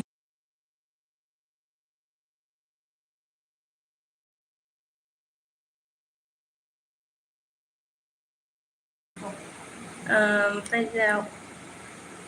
उम्मीदा मा होनदों खालामाति कुमावगी क्या बिखे अच्छा खालामाति काजी जागा का नाम है क्या उम्मीद जी अरे मैंने कभी नहीं देखा रे खालामाति क्या है खुद नहीं दिखा तो मतलब दूसरे को मतलब कैसे खुमाएंगे ओमफ्राय जोंहा मा होनो संगोर संगिर हाय होनदों आरोना हाय सनगिर हाय ओमफ्राय जोंहा चित्तरन्जन फंबाया ओं होनदों आरोना ओमफ्राय जोंहा सानसोराङा बाजै सनानि मोखां मुसुगुरखौ जा मोजां आच्छा मोजां नुखायो आंहा मा महर महिमा आच्छा महिमा गोनां हा ए नंगौ नामाब्रा सानसोरां सानसोरां बिबोनां सना नंगौ नामा सना मोजां अमिता हा जाबायलै आच्छा जाबाय आरोना अमित नोंबो मोजां सित्त फंबाया आब' खैथा उन्दुगोन नों खैथायाव उन्दुगोन नों होनदो उन्दुनाया आयु माथो दोननांसिगोन र' नायागा मा होनखो माथो नायागा बाजै होनदों आरोना आच्छा देबरजि ओमफ्राय जोंहा चित्तरन्जना आब' एलबि फैनो टाइम मोनाखै आङो बेस्थ'मोन आब' आं दे जेबो नङा दे आगै दे चित्तरन्जन फंबाय जेबो नङा ओमफ्राय जोंहा दिम्पोल अनदों थेंक इउ दिम्पोलाहाय दाना गाखोआ जोंहा मा होनगोन सोलाय एम्फौआनो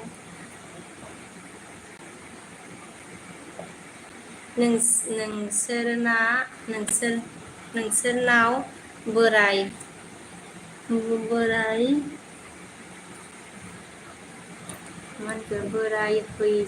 आच्छा नोंसोरनाव बेरायहैजागोन नामा बाजै दा आयु मोनायाव बेरायो सोरबा सौदाव सौसिनो गिलु बालु नामानो गाखोखा नामानो ओरैनो गाखोखालै बिबोनां मोनायाव बेरायनो हामाहाय बिबोनां सना सानावसो बेरायनांगौब्रा ओमफ्राय जोंहा दिपाङा मा होनो दे फन नंबर तो बोला दाई फोन नंबर तो अच्छा दीपांग आप कहाँ से रे ओमफ्राय जोंहा तानेस्वरा मा होनगोन आं मोनगोन होनदों आरोना मोजां गाखा मा होनगोन आं लिरखोलै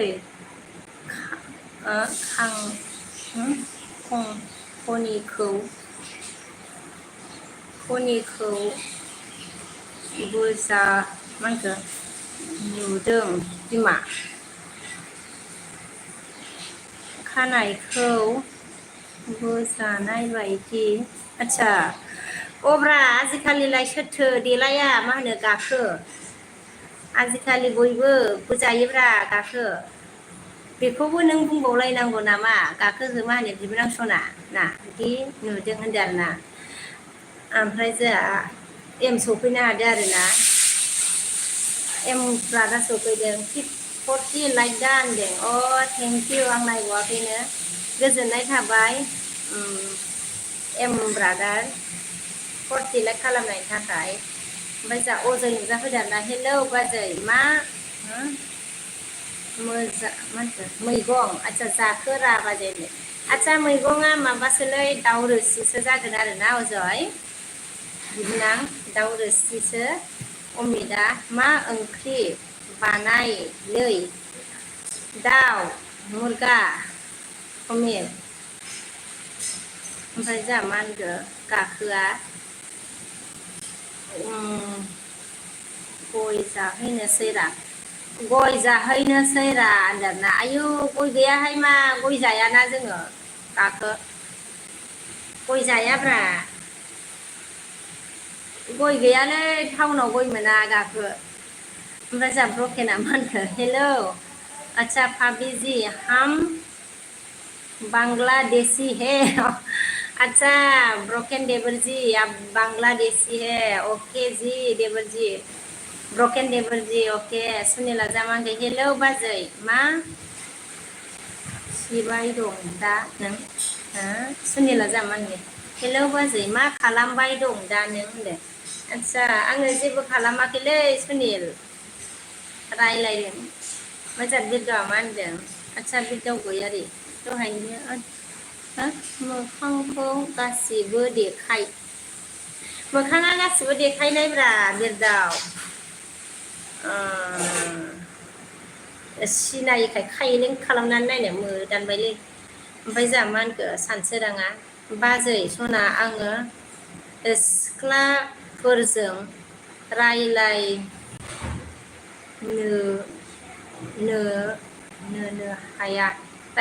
हाया माबायदि खालामब्ला रायलायनो हागोन बाजै आच्छा खोन्थाहरदोरा प्लिज होनदों आरोना मानो रायलायनो हायाब्रा माबा मा होनोमोनलायो जोंहा सानसोरां बिबोनां सना मानो रायलायनो हाया ओमफ्राय मा खालामनांगौ आरोना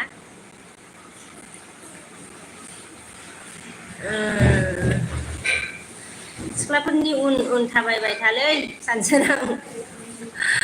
बिबोनां सिख्ला नुबानो उन उन खारफाबाय था नोङो होमबा बिबार बारसे लानानै मोजां गाखोआ मा होनखो बाजै फुल बाजै फुल बडि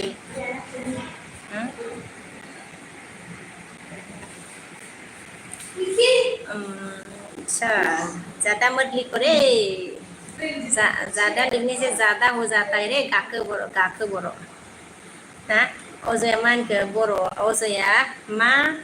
गोथावथार मार गोथाव बा गोथावथार माथो बाजै आंनोबो दोनना हर दे बाजै सना होनदो जागोन दे अजय दोनना हरगोन आं नोंनोबो ओमफ्राय जोंहा ब्रकेना मा होनखो नमस्कार भाभी जी बाय बाय अच्छा ब्रोकन देवर जी क्या हुआ रे मतलब आज माने मतलब रो रहा है मजा Ramesh Ramsan thank you Ramsan ji welcome ओमफ्राय जोंहा मा होनखो नमस्कार नबो की खबर क्या बोला नमस्कार बोला ना नमस्कार नाबो की खबर मतलब नमस्कार खबर कैसा ऐसा पूछ रहा है क्या रामसन समझ में नहीं आ रहा रे ओमफ्राय जोंहा मा होनखो सिख्लाफोरा नामरा लाइफआव बाजै सिख्लाफोर फैया नामा लाइफ आच्छा सिख्लाफोर फैया नामा रा लाइफआव बाजै सिख्लाफोर गैयालै मा खालामबावनांगौथाय गाखो ओमफ्राय जोंहा सानसोराङा मा होनगोन सिख्लाफोरजों बुजागोनलै बे बे फारलायनाय मानखो बिबार लालायबा बाजै आदसा नंगौ नामा सानसोरां गियोबो होमबा सिख्लाफोरखौ गिनायखायनोथ' आरोना सानसोरां गिनाङाब्रा सिख्लाफोरखौनो गियो नामा सिख्लाफ्रा खनसे सोबानो मोनबासो लायोलै सोबाखांनायनि उनावसो लायोना सिख्लाफ्रा अजया मा होनगौ अके बाजै सना होनदों आरोना जा अजया औ मा होनो अजय बिबोनां सना अमिता माथो फैगोन बिखे माथै फैगोन बिखे होनदों आरोना बर' एरे मा सरि अथै फैगोन बिखे अरे क्या लिखा रे अमित जी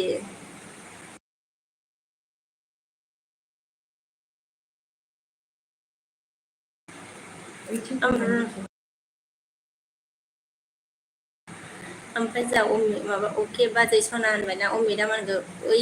ओइथिं फैगोन बेखे ओइथिं आदसा ओइथिं माने ओइथिं मा फैगोनलै अमित ओमफ्राय जा समितायाहाय आब' लाइक दानदाना थेंक इउ समिता लाइक होनायनि थाखाय गोजोननाय थाबाय ओइसके नुजाफैनो हादों जोंहा थेंक इउ बाजै हाबफैलायबाय आंहा दासो होनदों आरोना थेंक इउ जोंहा गाखा मेसेज खाट ओमफ्राय जोंहा समिताया मा होनखो हाय आब' मा खबर होनदों आरोना खबरा मोजां आंनिया समिता गै नोंनियालाय माबोरै जोंहा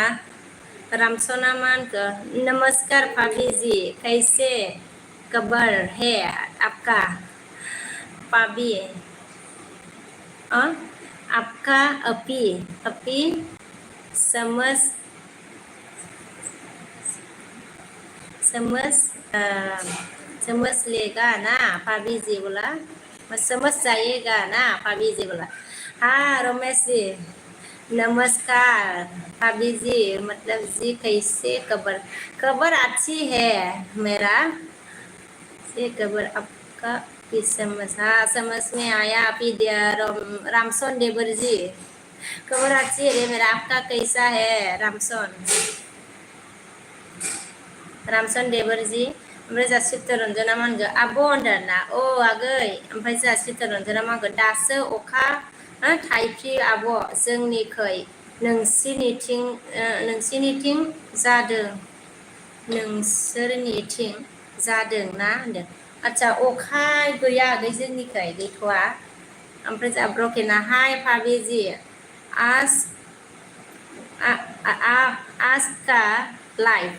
लाइफ में आने के लिए टाइम शॉर्ट है रे बिमा ओके रे ओके ब्रोकेन टाइम शॉर्ट है तो ब्रोकेन देवर जी कोई बात नहीं ओमफ्राय जा गाखो मा होनखो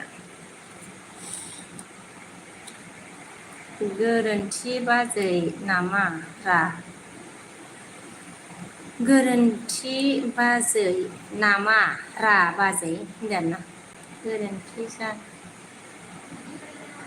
गोरोन्थि बाजै नामा रा बाजै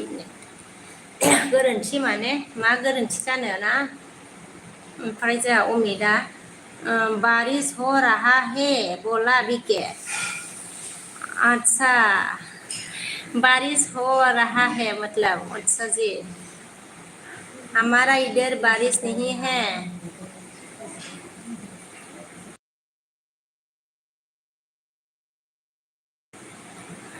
ओमफ्राय जोंहा गोरोन्थि जा गाखोमा लिरदों आरो गोरोन्थि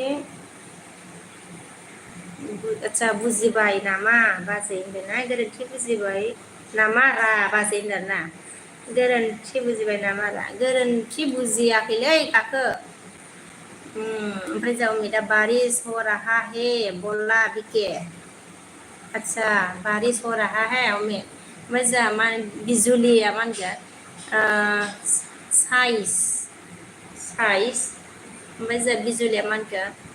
TR बाजैया बिजुलिया मा होनदों बाजैया दाना TR बाजैया बिजुलिया मा होनदों बुजियासै सनजित मा होनखो जा सनजित रय हाय ना हाय सनजित रय ब्रकेन खाट अच्छा आपि खाट चित्तरन्जन आब' आगै आरोना ओमफ्राय रिप्लाइ खालामदो दाना रिप्लाइ आगै ओमफ्राय जोंहा मा होनगोन खालामदो होनबाय आगैया खालामदो ओमफ्राय जोंहा रामसना मा होनगोन बिल्कुल मैं भी ठीक हूँ भाभी जी बोला अच्छा देवर जी रामसन आप भी ठीक है ओके सबीर सोना मान के अरे आप ही खाट क्या कर रहा है रे खट क्यों कर रहा है ओके ना मान के अमीर अच्छा डोल बाय टॉक सागरा नाने रो रहा है रे क्या बोल रहा है ब्रोकन ने उम्मीद देखो आपके लिए खुश लिखा है मतलब ब्रोकन ने ब्रोकन बिरजना पानी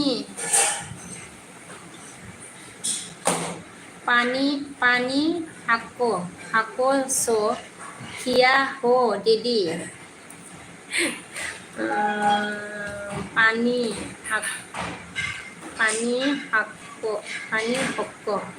हको सो किया हो दीदी बिरजन केसम किया ब्रोकेन आजा मानगे बिमा दिके आङो थांथ'बाय दे होननानै गाबदे दे आंबो दोननांसिगोनहाय र' मेंगुलायबाय माथो ओमफ्राय अमितआ I love you होनदों आरोना I love you ओमफ्राय मनजित बर' नमस्कार आरोना नमस्कार चित्तरन्जन आगैया गुड नाइट आब' आङो थांबाय दे होनदों गुड नाइट दे आगै चित्तरन्जन ओमफ्राय जा सानसोरा मा होनखो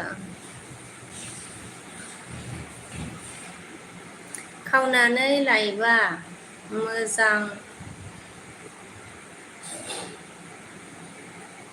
खावनानै लायबा खावना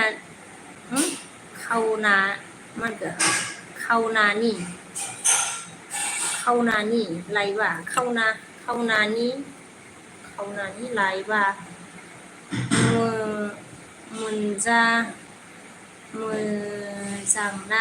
मोजांना नायनानै आच्छा नायनानै लायबा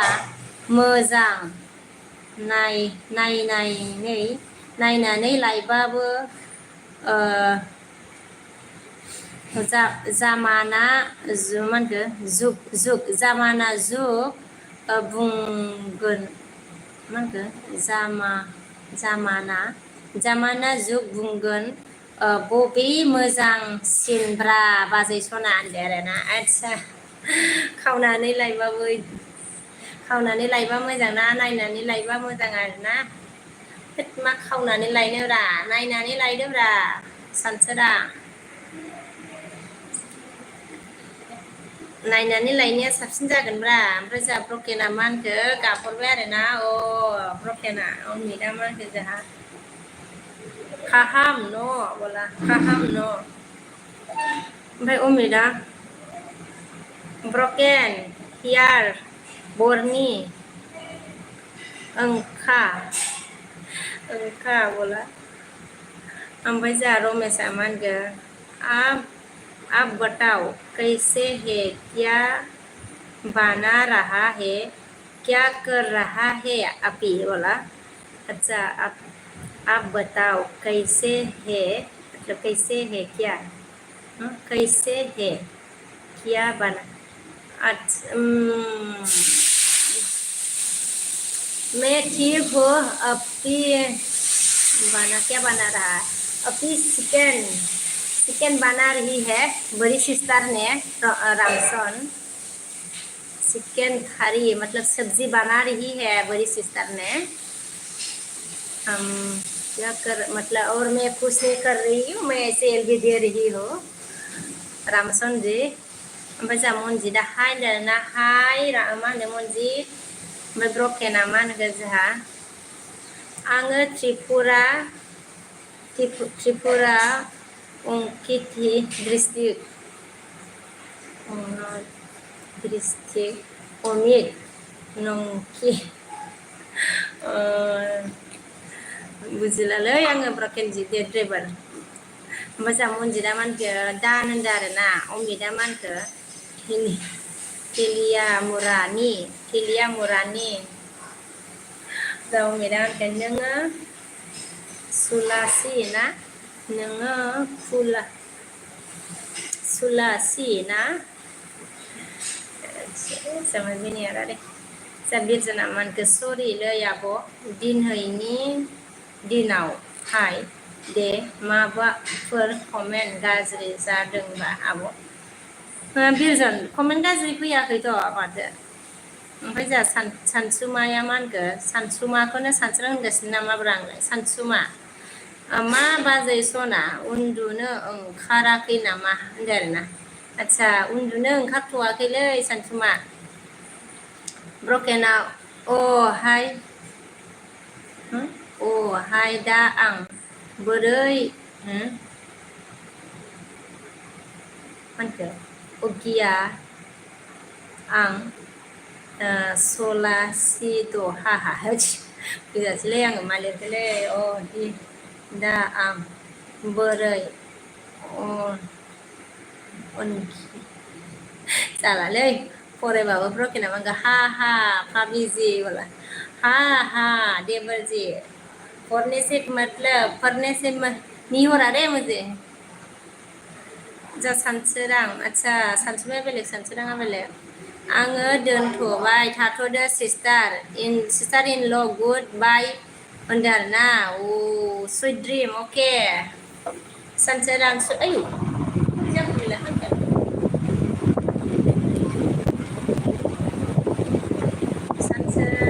सानसोरां अके बाय सुइट ड्रिम ओमफ्राय जा सिमिता बर'खौ गानफैदों नायदो सिमिता बर ओमफ्राय जा सिमिता बर'आ नायबाय ब्रकेना जा हा मिनिबा अमिदा ब्रकेन मा ब्रकेन नि के से बियार आदसा कितना है हा आदसा ओमफ्राय जा सिमिता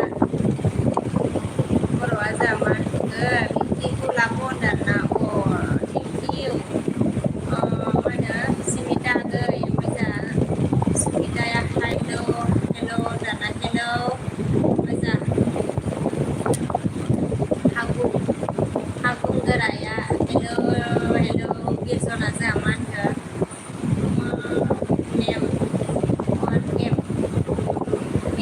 one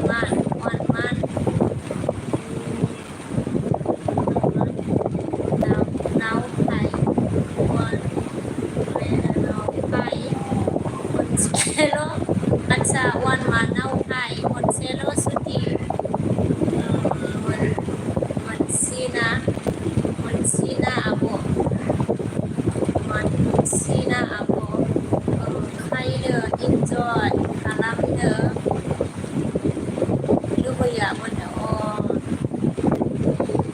दे मा होनो इन्जय खालाम दे खालामखांबाय आरोना होमबा दिनैहाय सानसे इन्जय बिरजन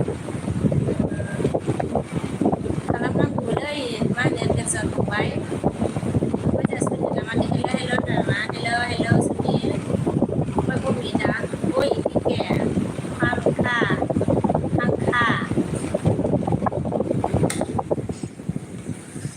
हवा मोबाइल पे लग रहा है हाँ अब मतलब मैंने बंद कर दिया ओमफ्राय सुमिता जामान नाइस टू मीट यू होनदोंना अके nice to meet same to you ओमफ्राय जा सुमिता मान हेल' होनदोंना हेल' अके अमित नोङो साब' न' हामजब आं सिया द' बाय नों कक्क सादि थांसिनबाय नामा नोंलाय ओमफ्राय जा सुनिला मा होनखो क्लियार नहीं है मतलब ओइ इयो जादों नै इयो पंखाया जादोंमोनलै सुनीला क्लियर नहीं है मतलब आवाज समिता मान गया आई एम फ्रॉम बङाइगाव अच्छा फ्रॉम बङाइगाव आपकी बङाइगाव से है ब्रकेना मान गया हेलो बिमा होनदों हेलो ओमफ्राय जोंहा प्रसेनजित बाहागि होनदों बाहागि होनबा प्रसेनजितआ जोंहा मा होनखो बाहागि ओमफ्राय निजिं प्रसेनजितआ जोंहा मा लिरदों निजिं ओमफ्राय अमितआ बोला तुम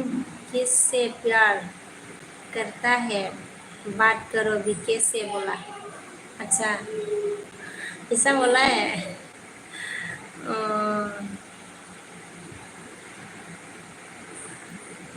ब्रोकन ने ऐसा बोला है अच्छा टाइम गैया रे बहुत ना ब्रोकेना मा होनगौ अके बाजै आं थांबाय दे बाय बाय दे मा होनो ब्रोकेन जागोन दे बहुत टाइम जाबायलै माने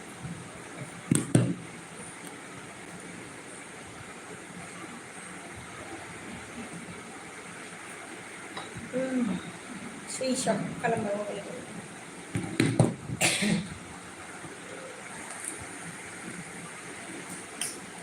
ओमफ्राय जोंहा माबा मोनखो सुमिताया आं उन्दुनो ओंखारबाय आरोना मोनाबायना दे उन्दुनो ओंखारबायबा ना ओमफ्राय जोंहा अमिता मा होनखो मैंने तुमसे आई लव यू बोला ना तो रिप्लाई में आई लव यू टू बोलने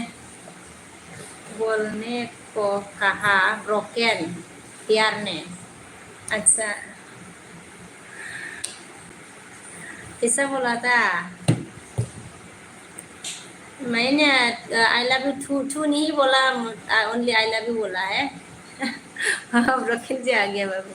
सिमिता मा होनगो आङो गोजोनपुरियाव थायो होनदों गोजोनपुरियाव थायो आरोना नंगौना नङालै सिमितायालाय ओमफ्राय जोंहा अजया ना नोंमारगौसो नामाब्रा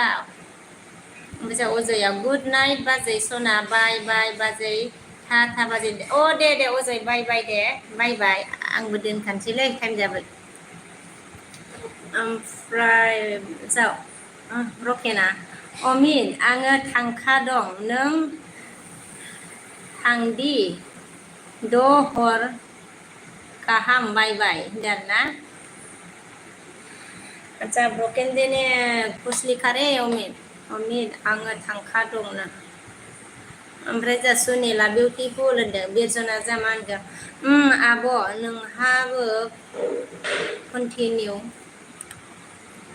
नोंहाबो खाथिनि बासो लोगो मोनगौमोन आब' जोंहालाय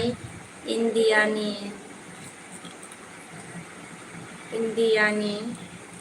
जौखौनो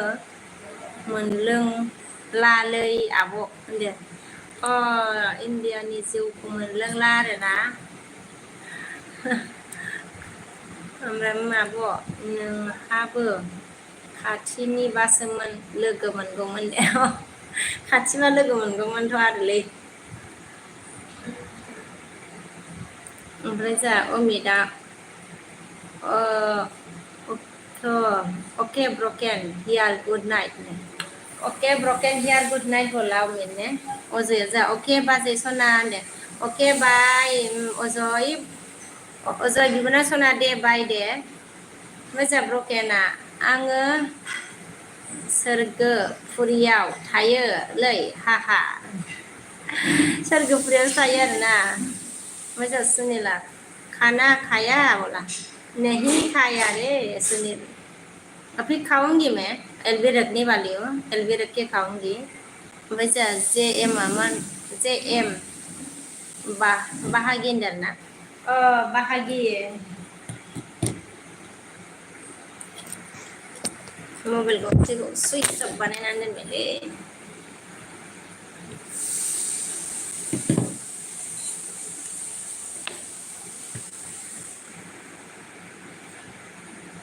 Nek 10 menit थानानै दोनसै हास ओमफ्राय जोंहा माबा मा होनदों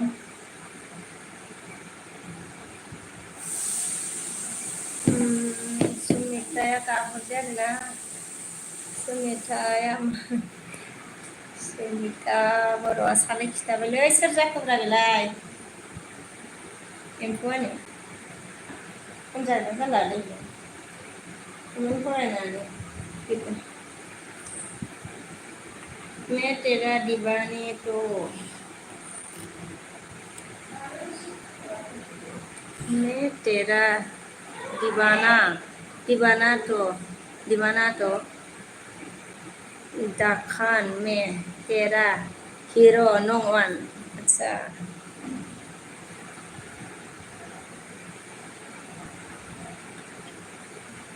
terken क्या रे मैं तेरा दीवाना तो क्या रे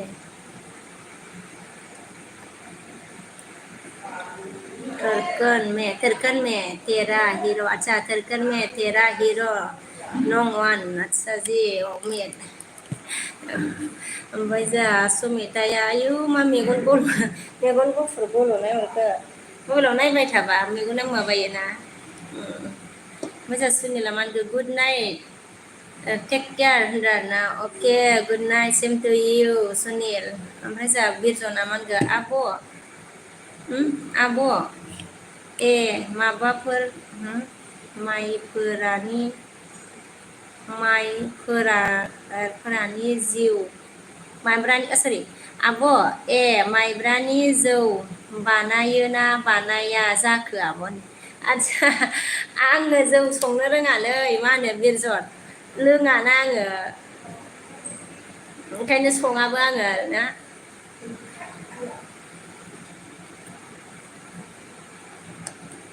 माइब्रानि जौ लोंगौमोन नामा लोङोबा सोरनावबा बिना होगोन दे आङो बिरजन ओमफ्राय जोंहा 2GB गेमार आरोना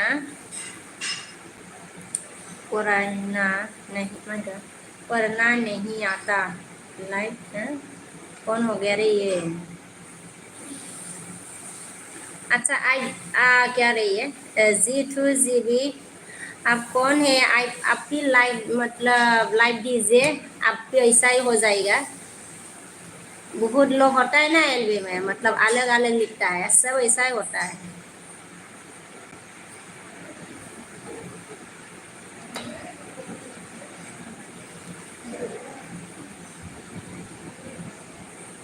आपकी बोरो ही होगा रे बोरो लोग मतलब ऐसा करता है देखो देखना पड़ेगा और मेरा मार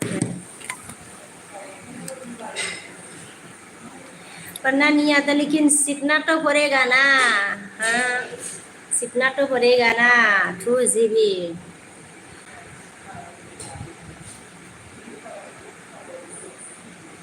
सबको मतलब बचपन से तो नहीं आता है ना सबको सीखना है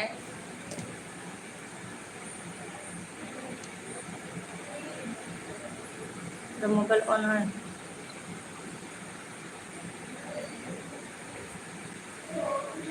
आपके तो मतलब दुनिया में माँ के कोख से जन्म हुआ जन्म होने के बाद दूध पिया दूध होने के बाद मतलब खाना खाने शुरू कर दिया डायरेक्ट अपने माँ के कोख से जन्म मतलब जन्म क्या बोलते रे डायरेक्ट मतलब खाना खाया क्या दूध नहीं पिया है क्या 2GB दूध नहीं पिया है डायरेक्ट खाना खा के बड़ा हो गया क्या 2GB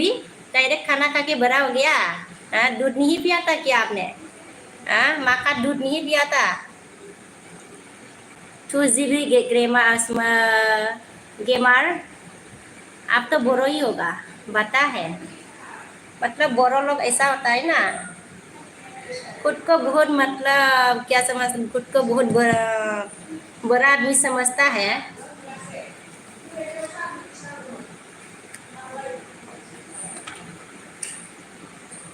उम्मीद अरे यार थरकन अच्छा थरकन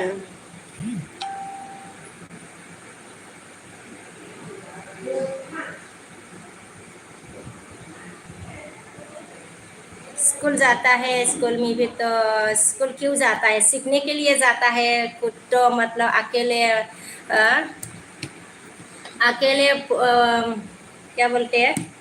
ये पढ़ता है ना अकेले। अकेले थोड़ी सीख सकता है, घर में आप मतलब सीख के आपने ये सब लिखना आ गया है मतलब। टीचर से सीख के आप मतलब सीख गया ना, टीचर से सीख के 2 GB ग्रामर टीचर से सीख के आपने ये सब मतलब लिखना सिखाया। सबको सीखना चाहिए रे भाई, सबको सीखना चाहिए। आप खुद को बड़ा समझता है, ऐसा ही होता है लोग।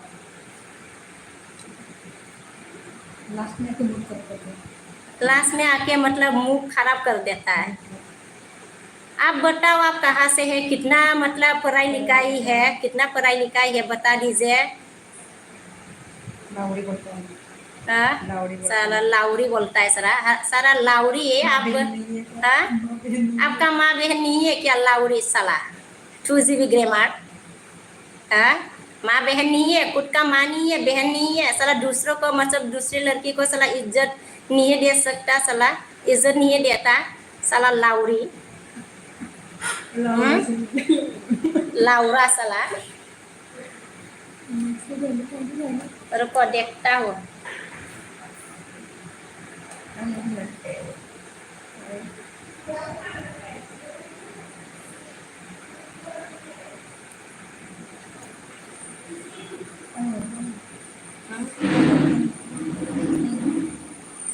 नहीं है भाई।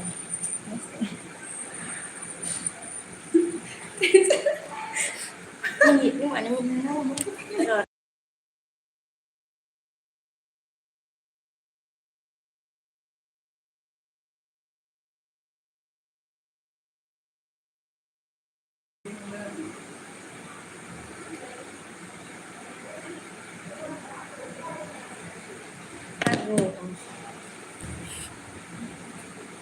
एक मैसेज लिख के दिया, चला गया क्या ये लाउरा? कहाँ गया रे लाउरा का? देखता हो रे लाउरा का, कहाँ गया रे लाउरा भाई का?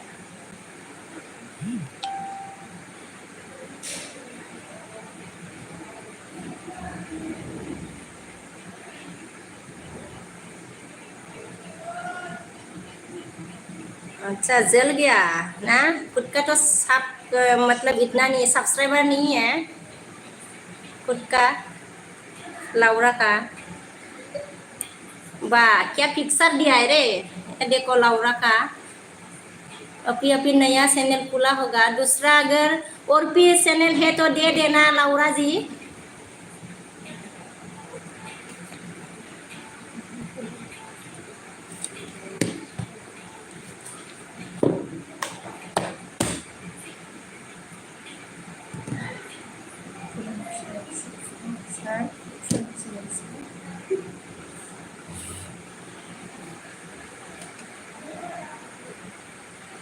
कहाँ गया रे मेरा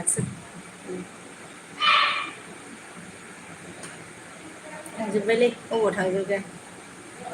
बेरजाना आब' लाउरानिया थांबाय 2 GB। ऐसे लोग क्यों आता है रेलवे में? सारा लाउरा 2 GB मतलब गेमर, लाउरा ही बोलना पड़ेगा रे। क्यों आता है रे?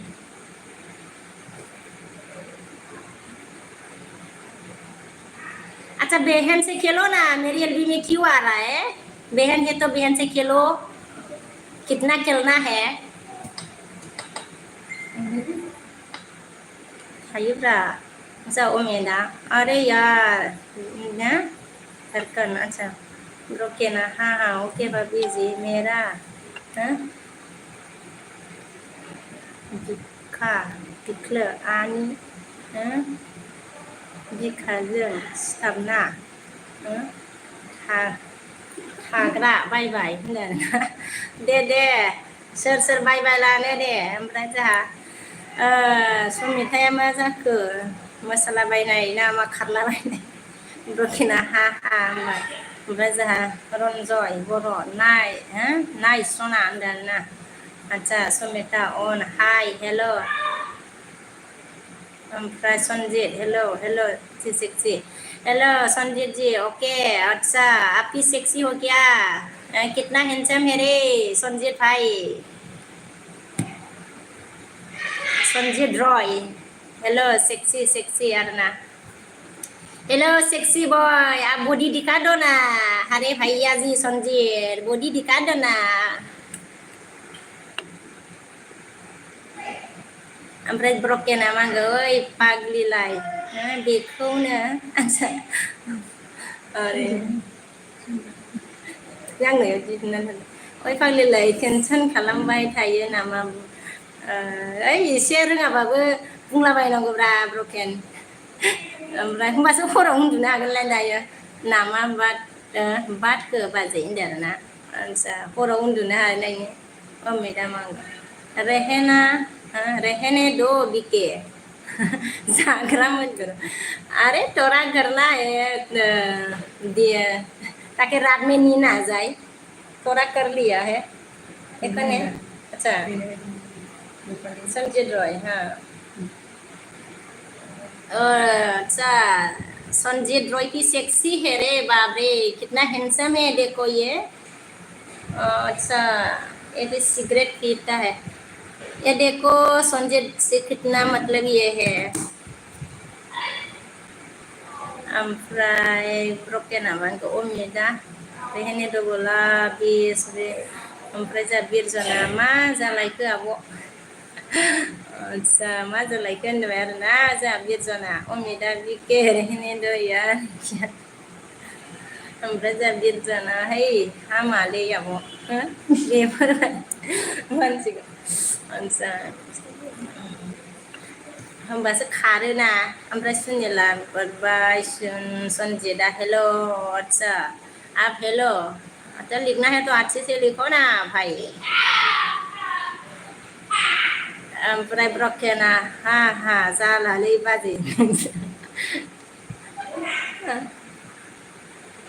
ओमफ्राय सुनिला ओमफ्राय जोंहा गाखोआ मा होनखो माला जोब्बाय लाइबा खतम 10 बास जाबायना 10 जाबायना आप लाइट खतम ओंखाम जानोसै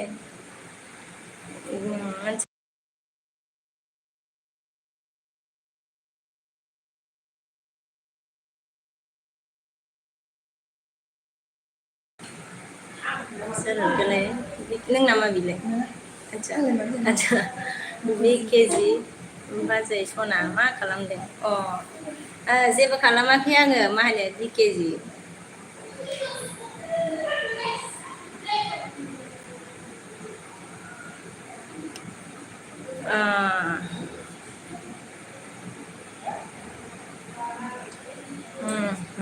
sama lihat भोजपुरी लोग रहती ज़्यादा खाता है ना इसलिए सेक्सी ज़्यादा होता है रे भाभी जी बोला अच्छा ऐसा है क्या लेबर जी भोजपुरी लोग अच्छा इसलिए तो सेक्सी सेक्सी लिखना आता है रे उन लोगों को प्रजा बिरजना मा ओंख्रि होनदोंमोनलाय आब' आदसा ओंख्रिया माबा दाउ रोसिसो दे जोंनिया बिरजना गै ओमफ्राय जोंहा बिकेजि सरि बिकेजि मा होनदों ओंखाम जाबाय नामा बाजै सुन्दरि आदसा ओंखाम जाथ'वाखै आरो ना माबा जानोसै ना रमिला आङो हर कोई एक नहीं होता है बीके वाला हाँ ऐसा है ऐसा तो है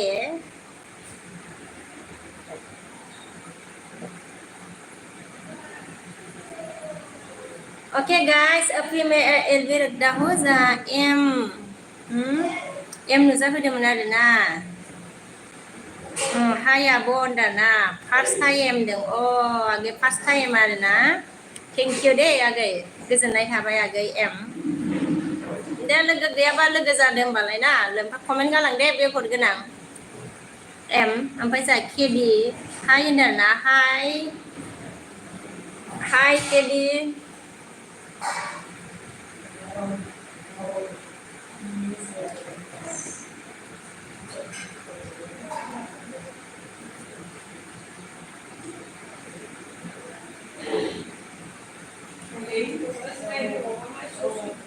ओमफ्राय जोंहा बिकेजिया मा होनगो गसंलाय बाजै खनसे आदसा मोजां नायनि आदसा मा नायनोब्रा मा होनो बिकेजि मा नायनो मा नायनो मा होनो आंनि सर्ट भिडिअ'आव नाय ना बेसे गोजौ नायनोबा आंनि सर्ट भिडिअ'आव नायदो मा होनो बिकेजि भिडिअ'खौ नायनानै हो मानसिखौ नायबाथ' लस जागोन आंहा माबाखौ नायनानै हो अनोबा बिकेजि बिरजना मानखो जा ए दे जादो आब' होनदो आरोना नोंहालाय गाबोन फुङावसो जागोनसै गाबोन फुङावसै जागोनसै होनदो आरोना जानोसै र' मा होनो बिरजन फंबाय ब्रकेना हा फा बिजि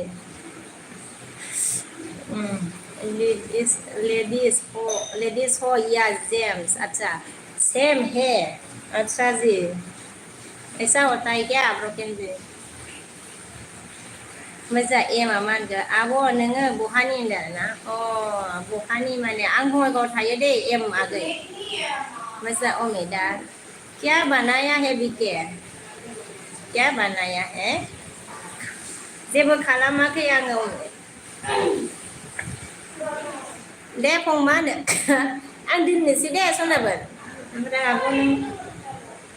एलबि दोननोसै आङो दै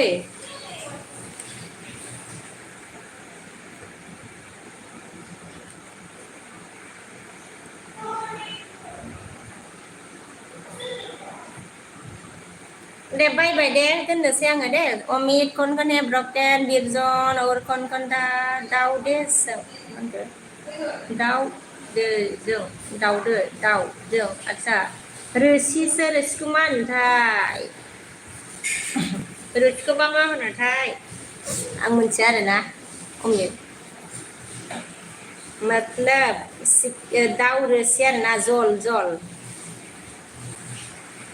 ओमफ्राय जोंहा बिरजना मा होनखो मानसिफोरा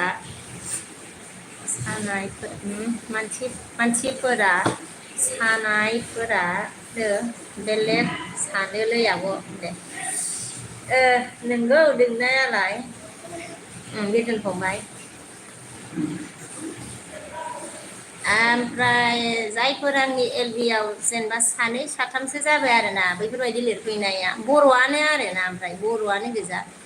गुबुन हारियाथ' सोर जेनेबा लिरो गुबुन हारियाबो बाट आंनाव लिरफैनाया बर'आनो आरोना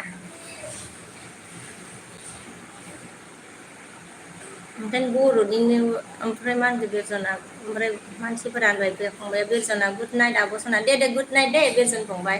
अमिता मा ए रहा हूँ व्हाट्सअप अच्छा मैं आ रहा हूँ व्हाट्सअप ओके मैं अभी बिजी हो जाऊंगी रे उम्मीद जी खाना खाऊंगी इसके बाद बेटा का टिफिन ठुना पड़ेगा और बैग में मतलब बुक डालना पड़ेगा ओमफ्राय जोंहा बिकेजिया मा होनखो फेसबुकआव मा नेम दंलै दंबाजे आदसा फेसबुकआ आंना मा होनो बिश्वकबियानो दे आंनिनो नाम आरोना बिश्वकबि भिडिअ'आ बे मा होनो इउटुबजोंनो लिंक दं दे आंनिया बिकेजि ओमफ्राय जोंहा मा होनखो ब्रकेना मा होनखो भोजपुरी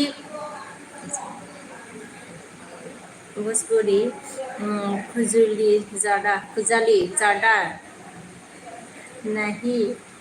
अच्छा भाभी जी खुजली ज़्यादा अच्छा जी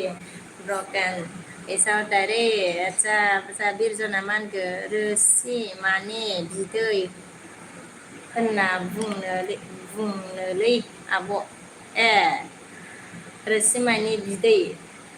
बिदैखौथ' बर'निसो होनदोंला रोसिखौ जोङो रोसिसो होनखायो ना रायलायनायाव बर'नि बिदैबाथ'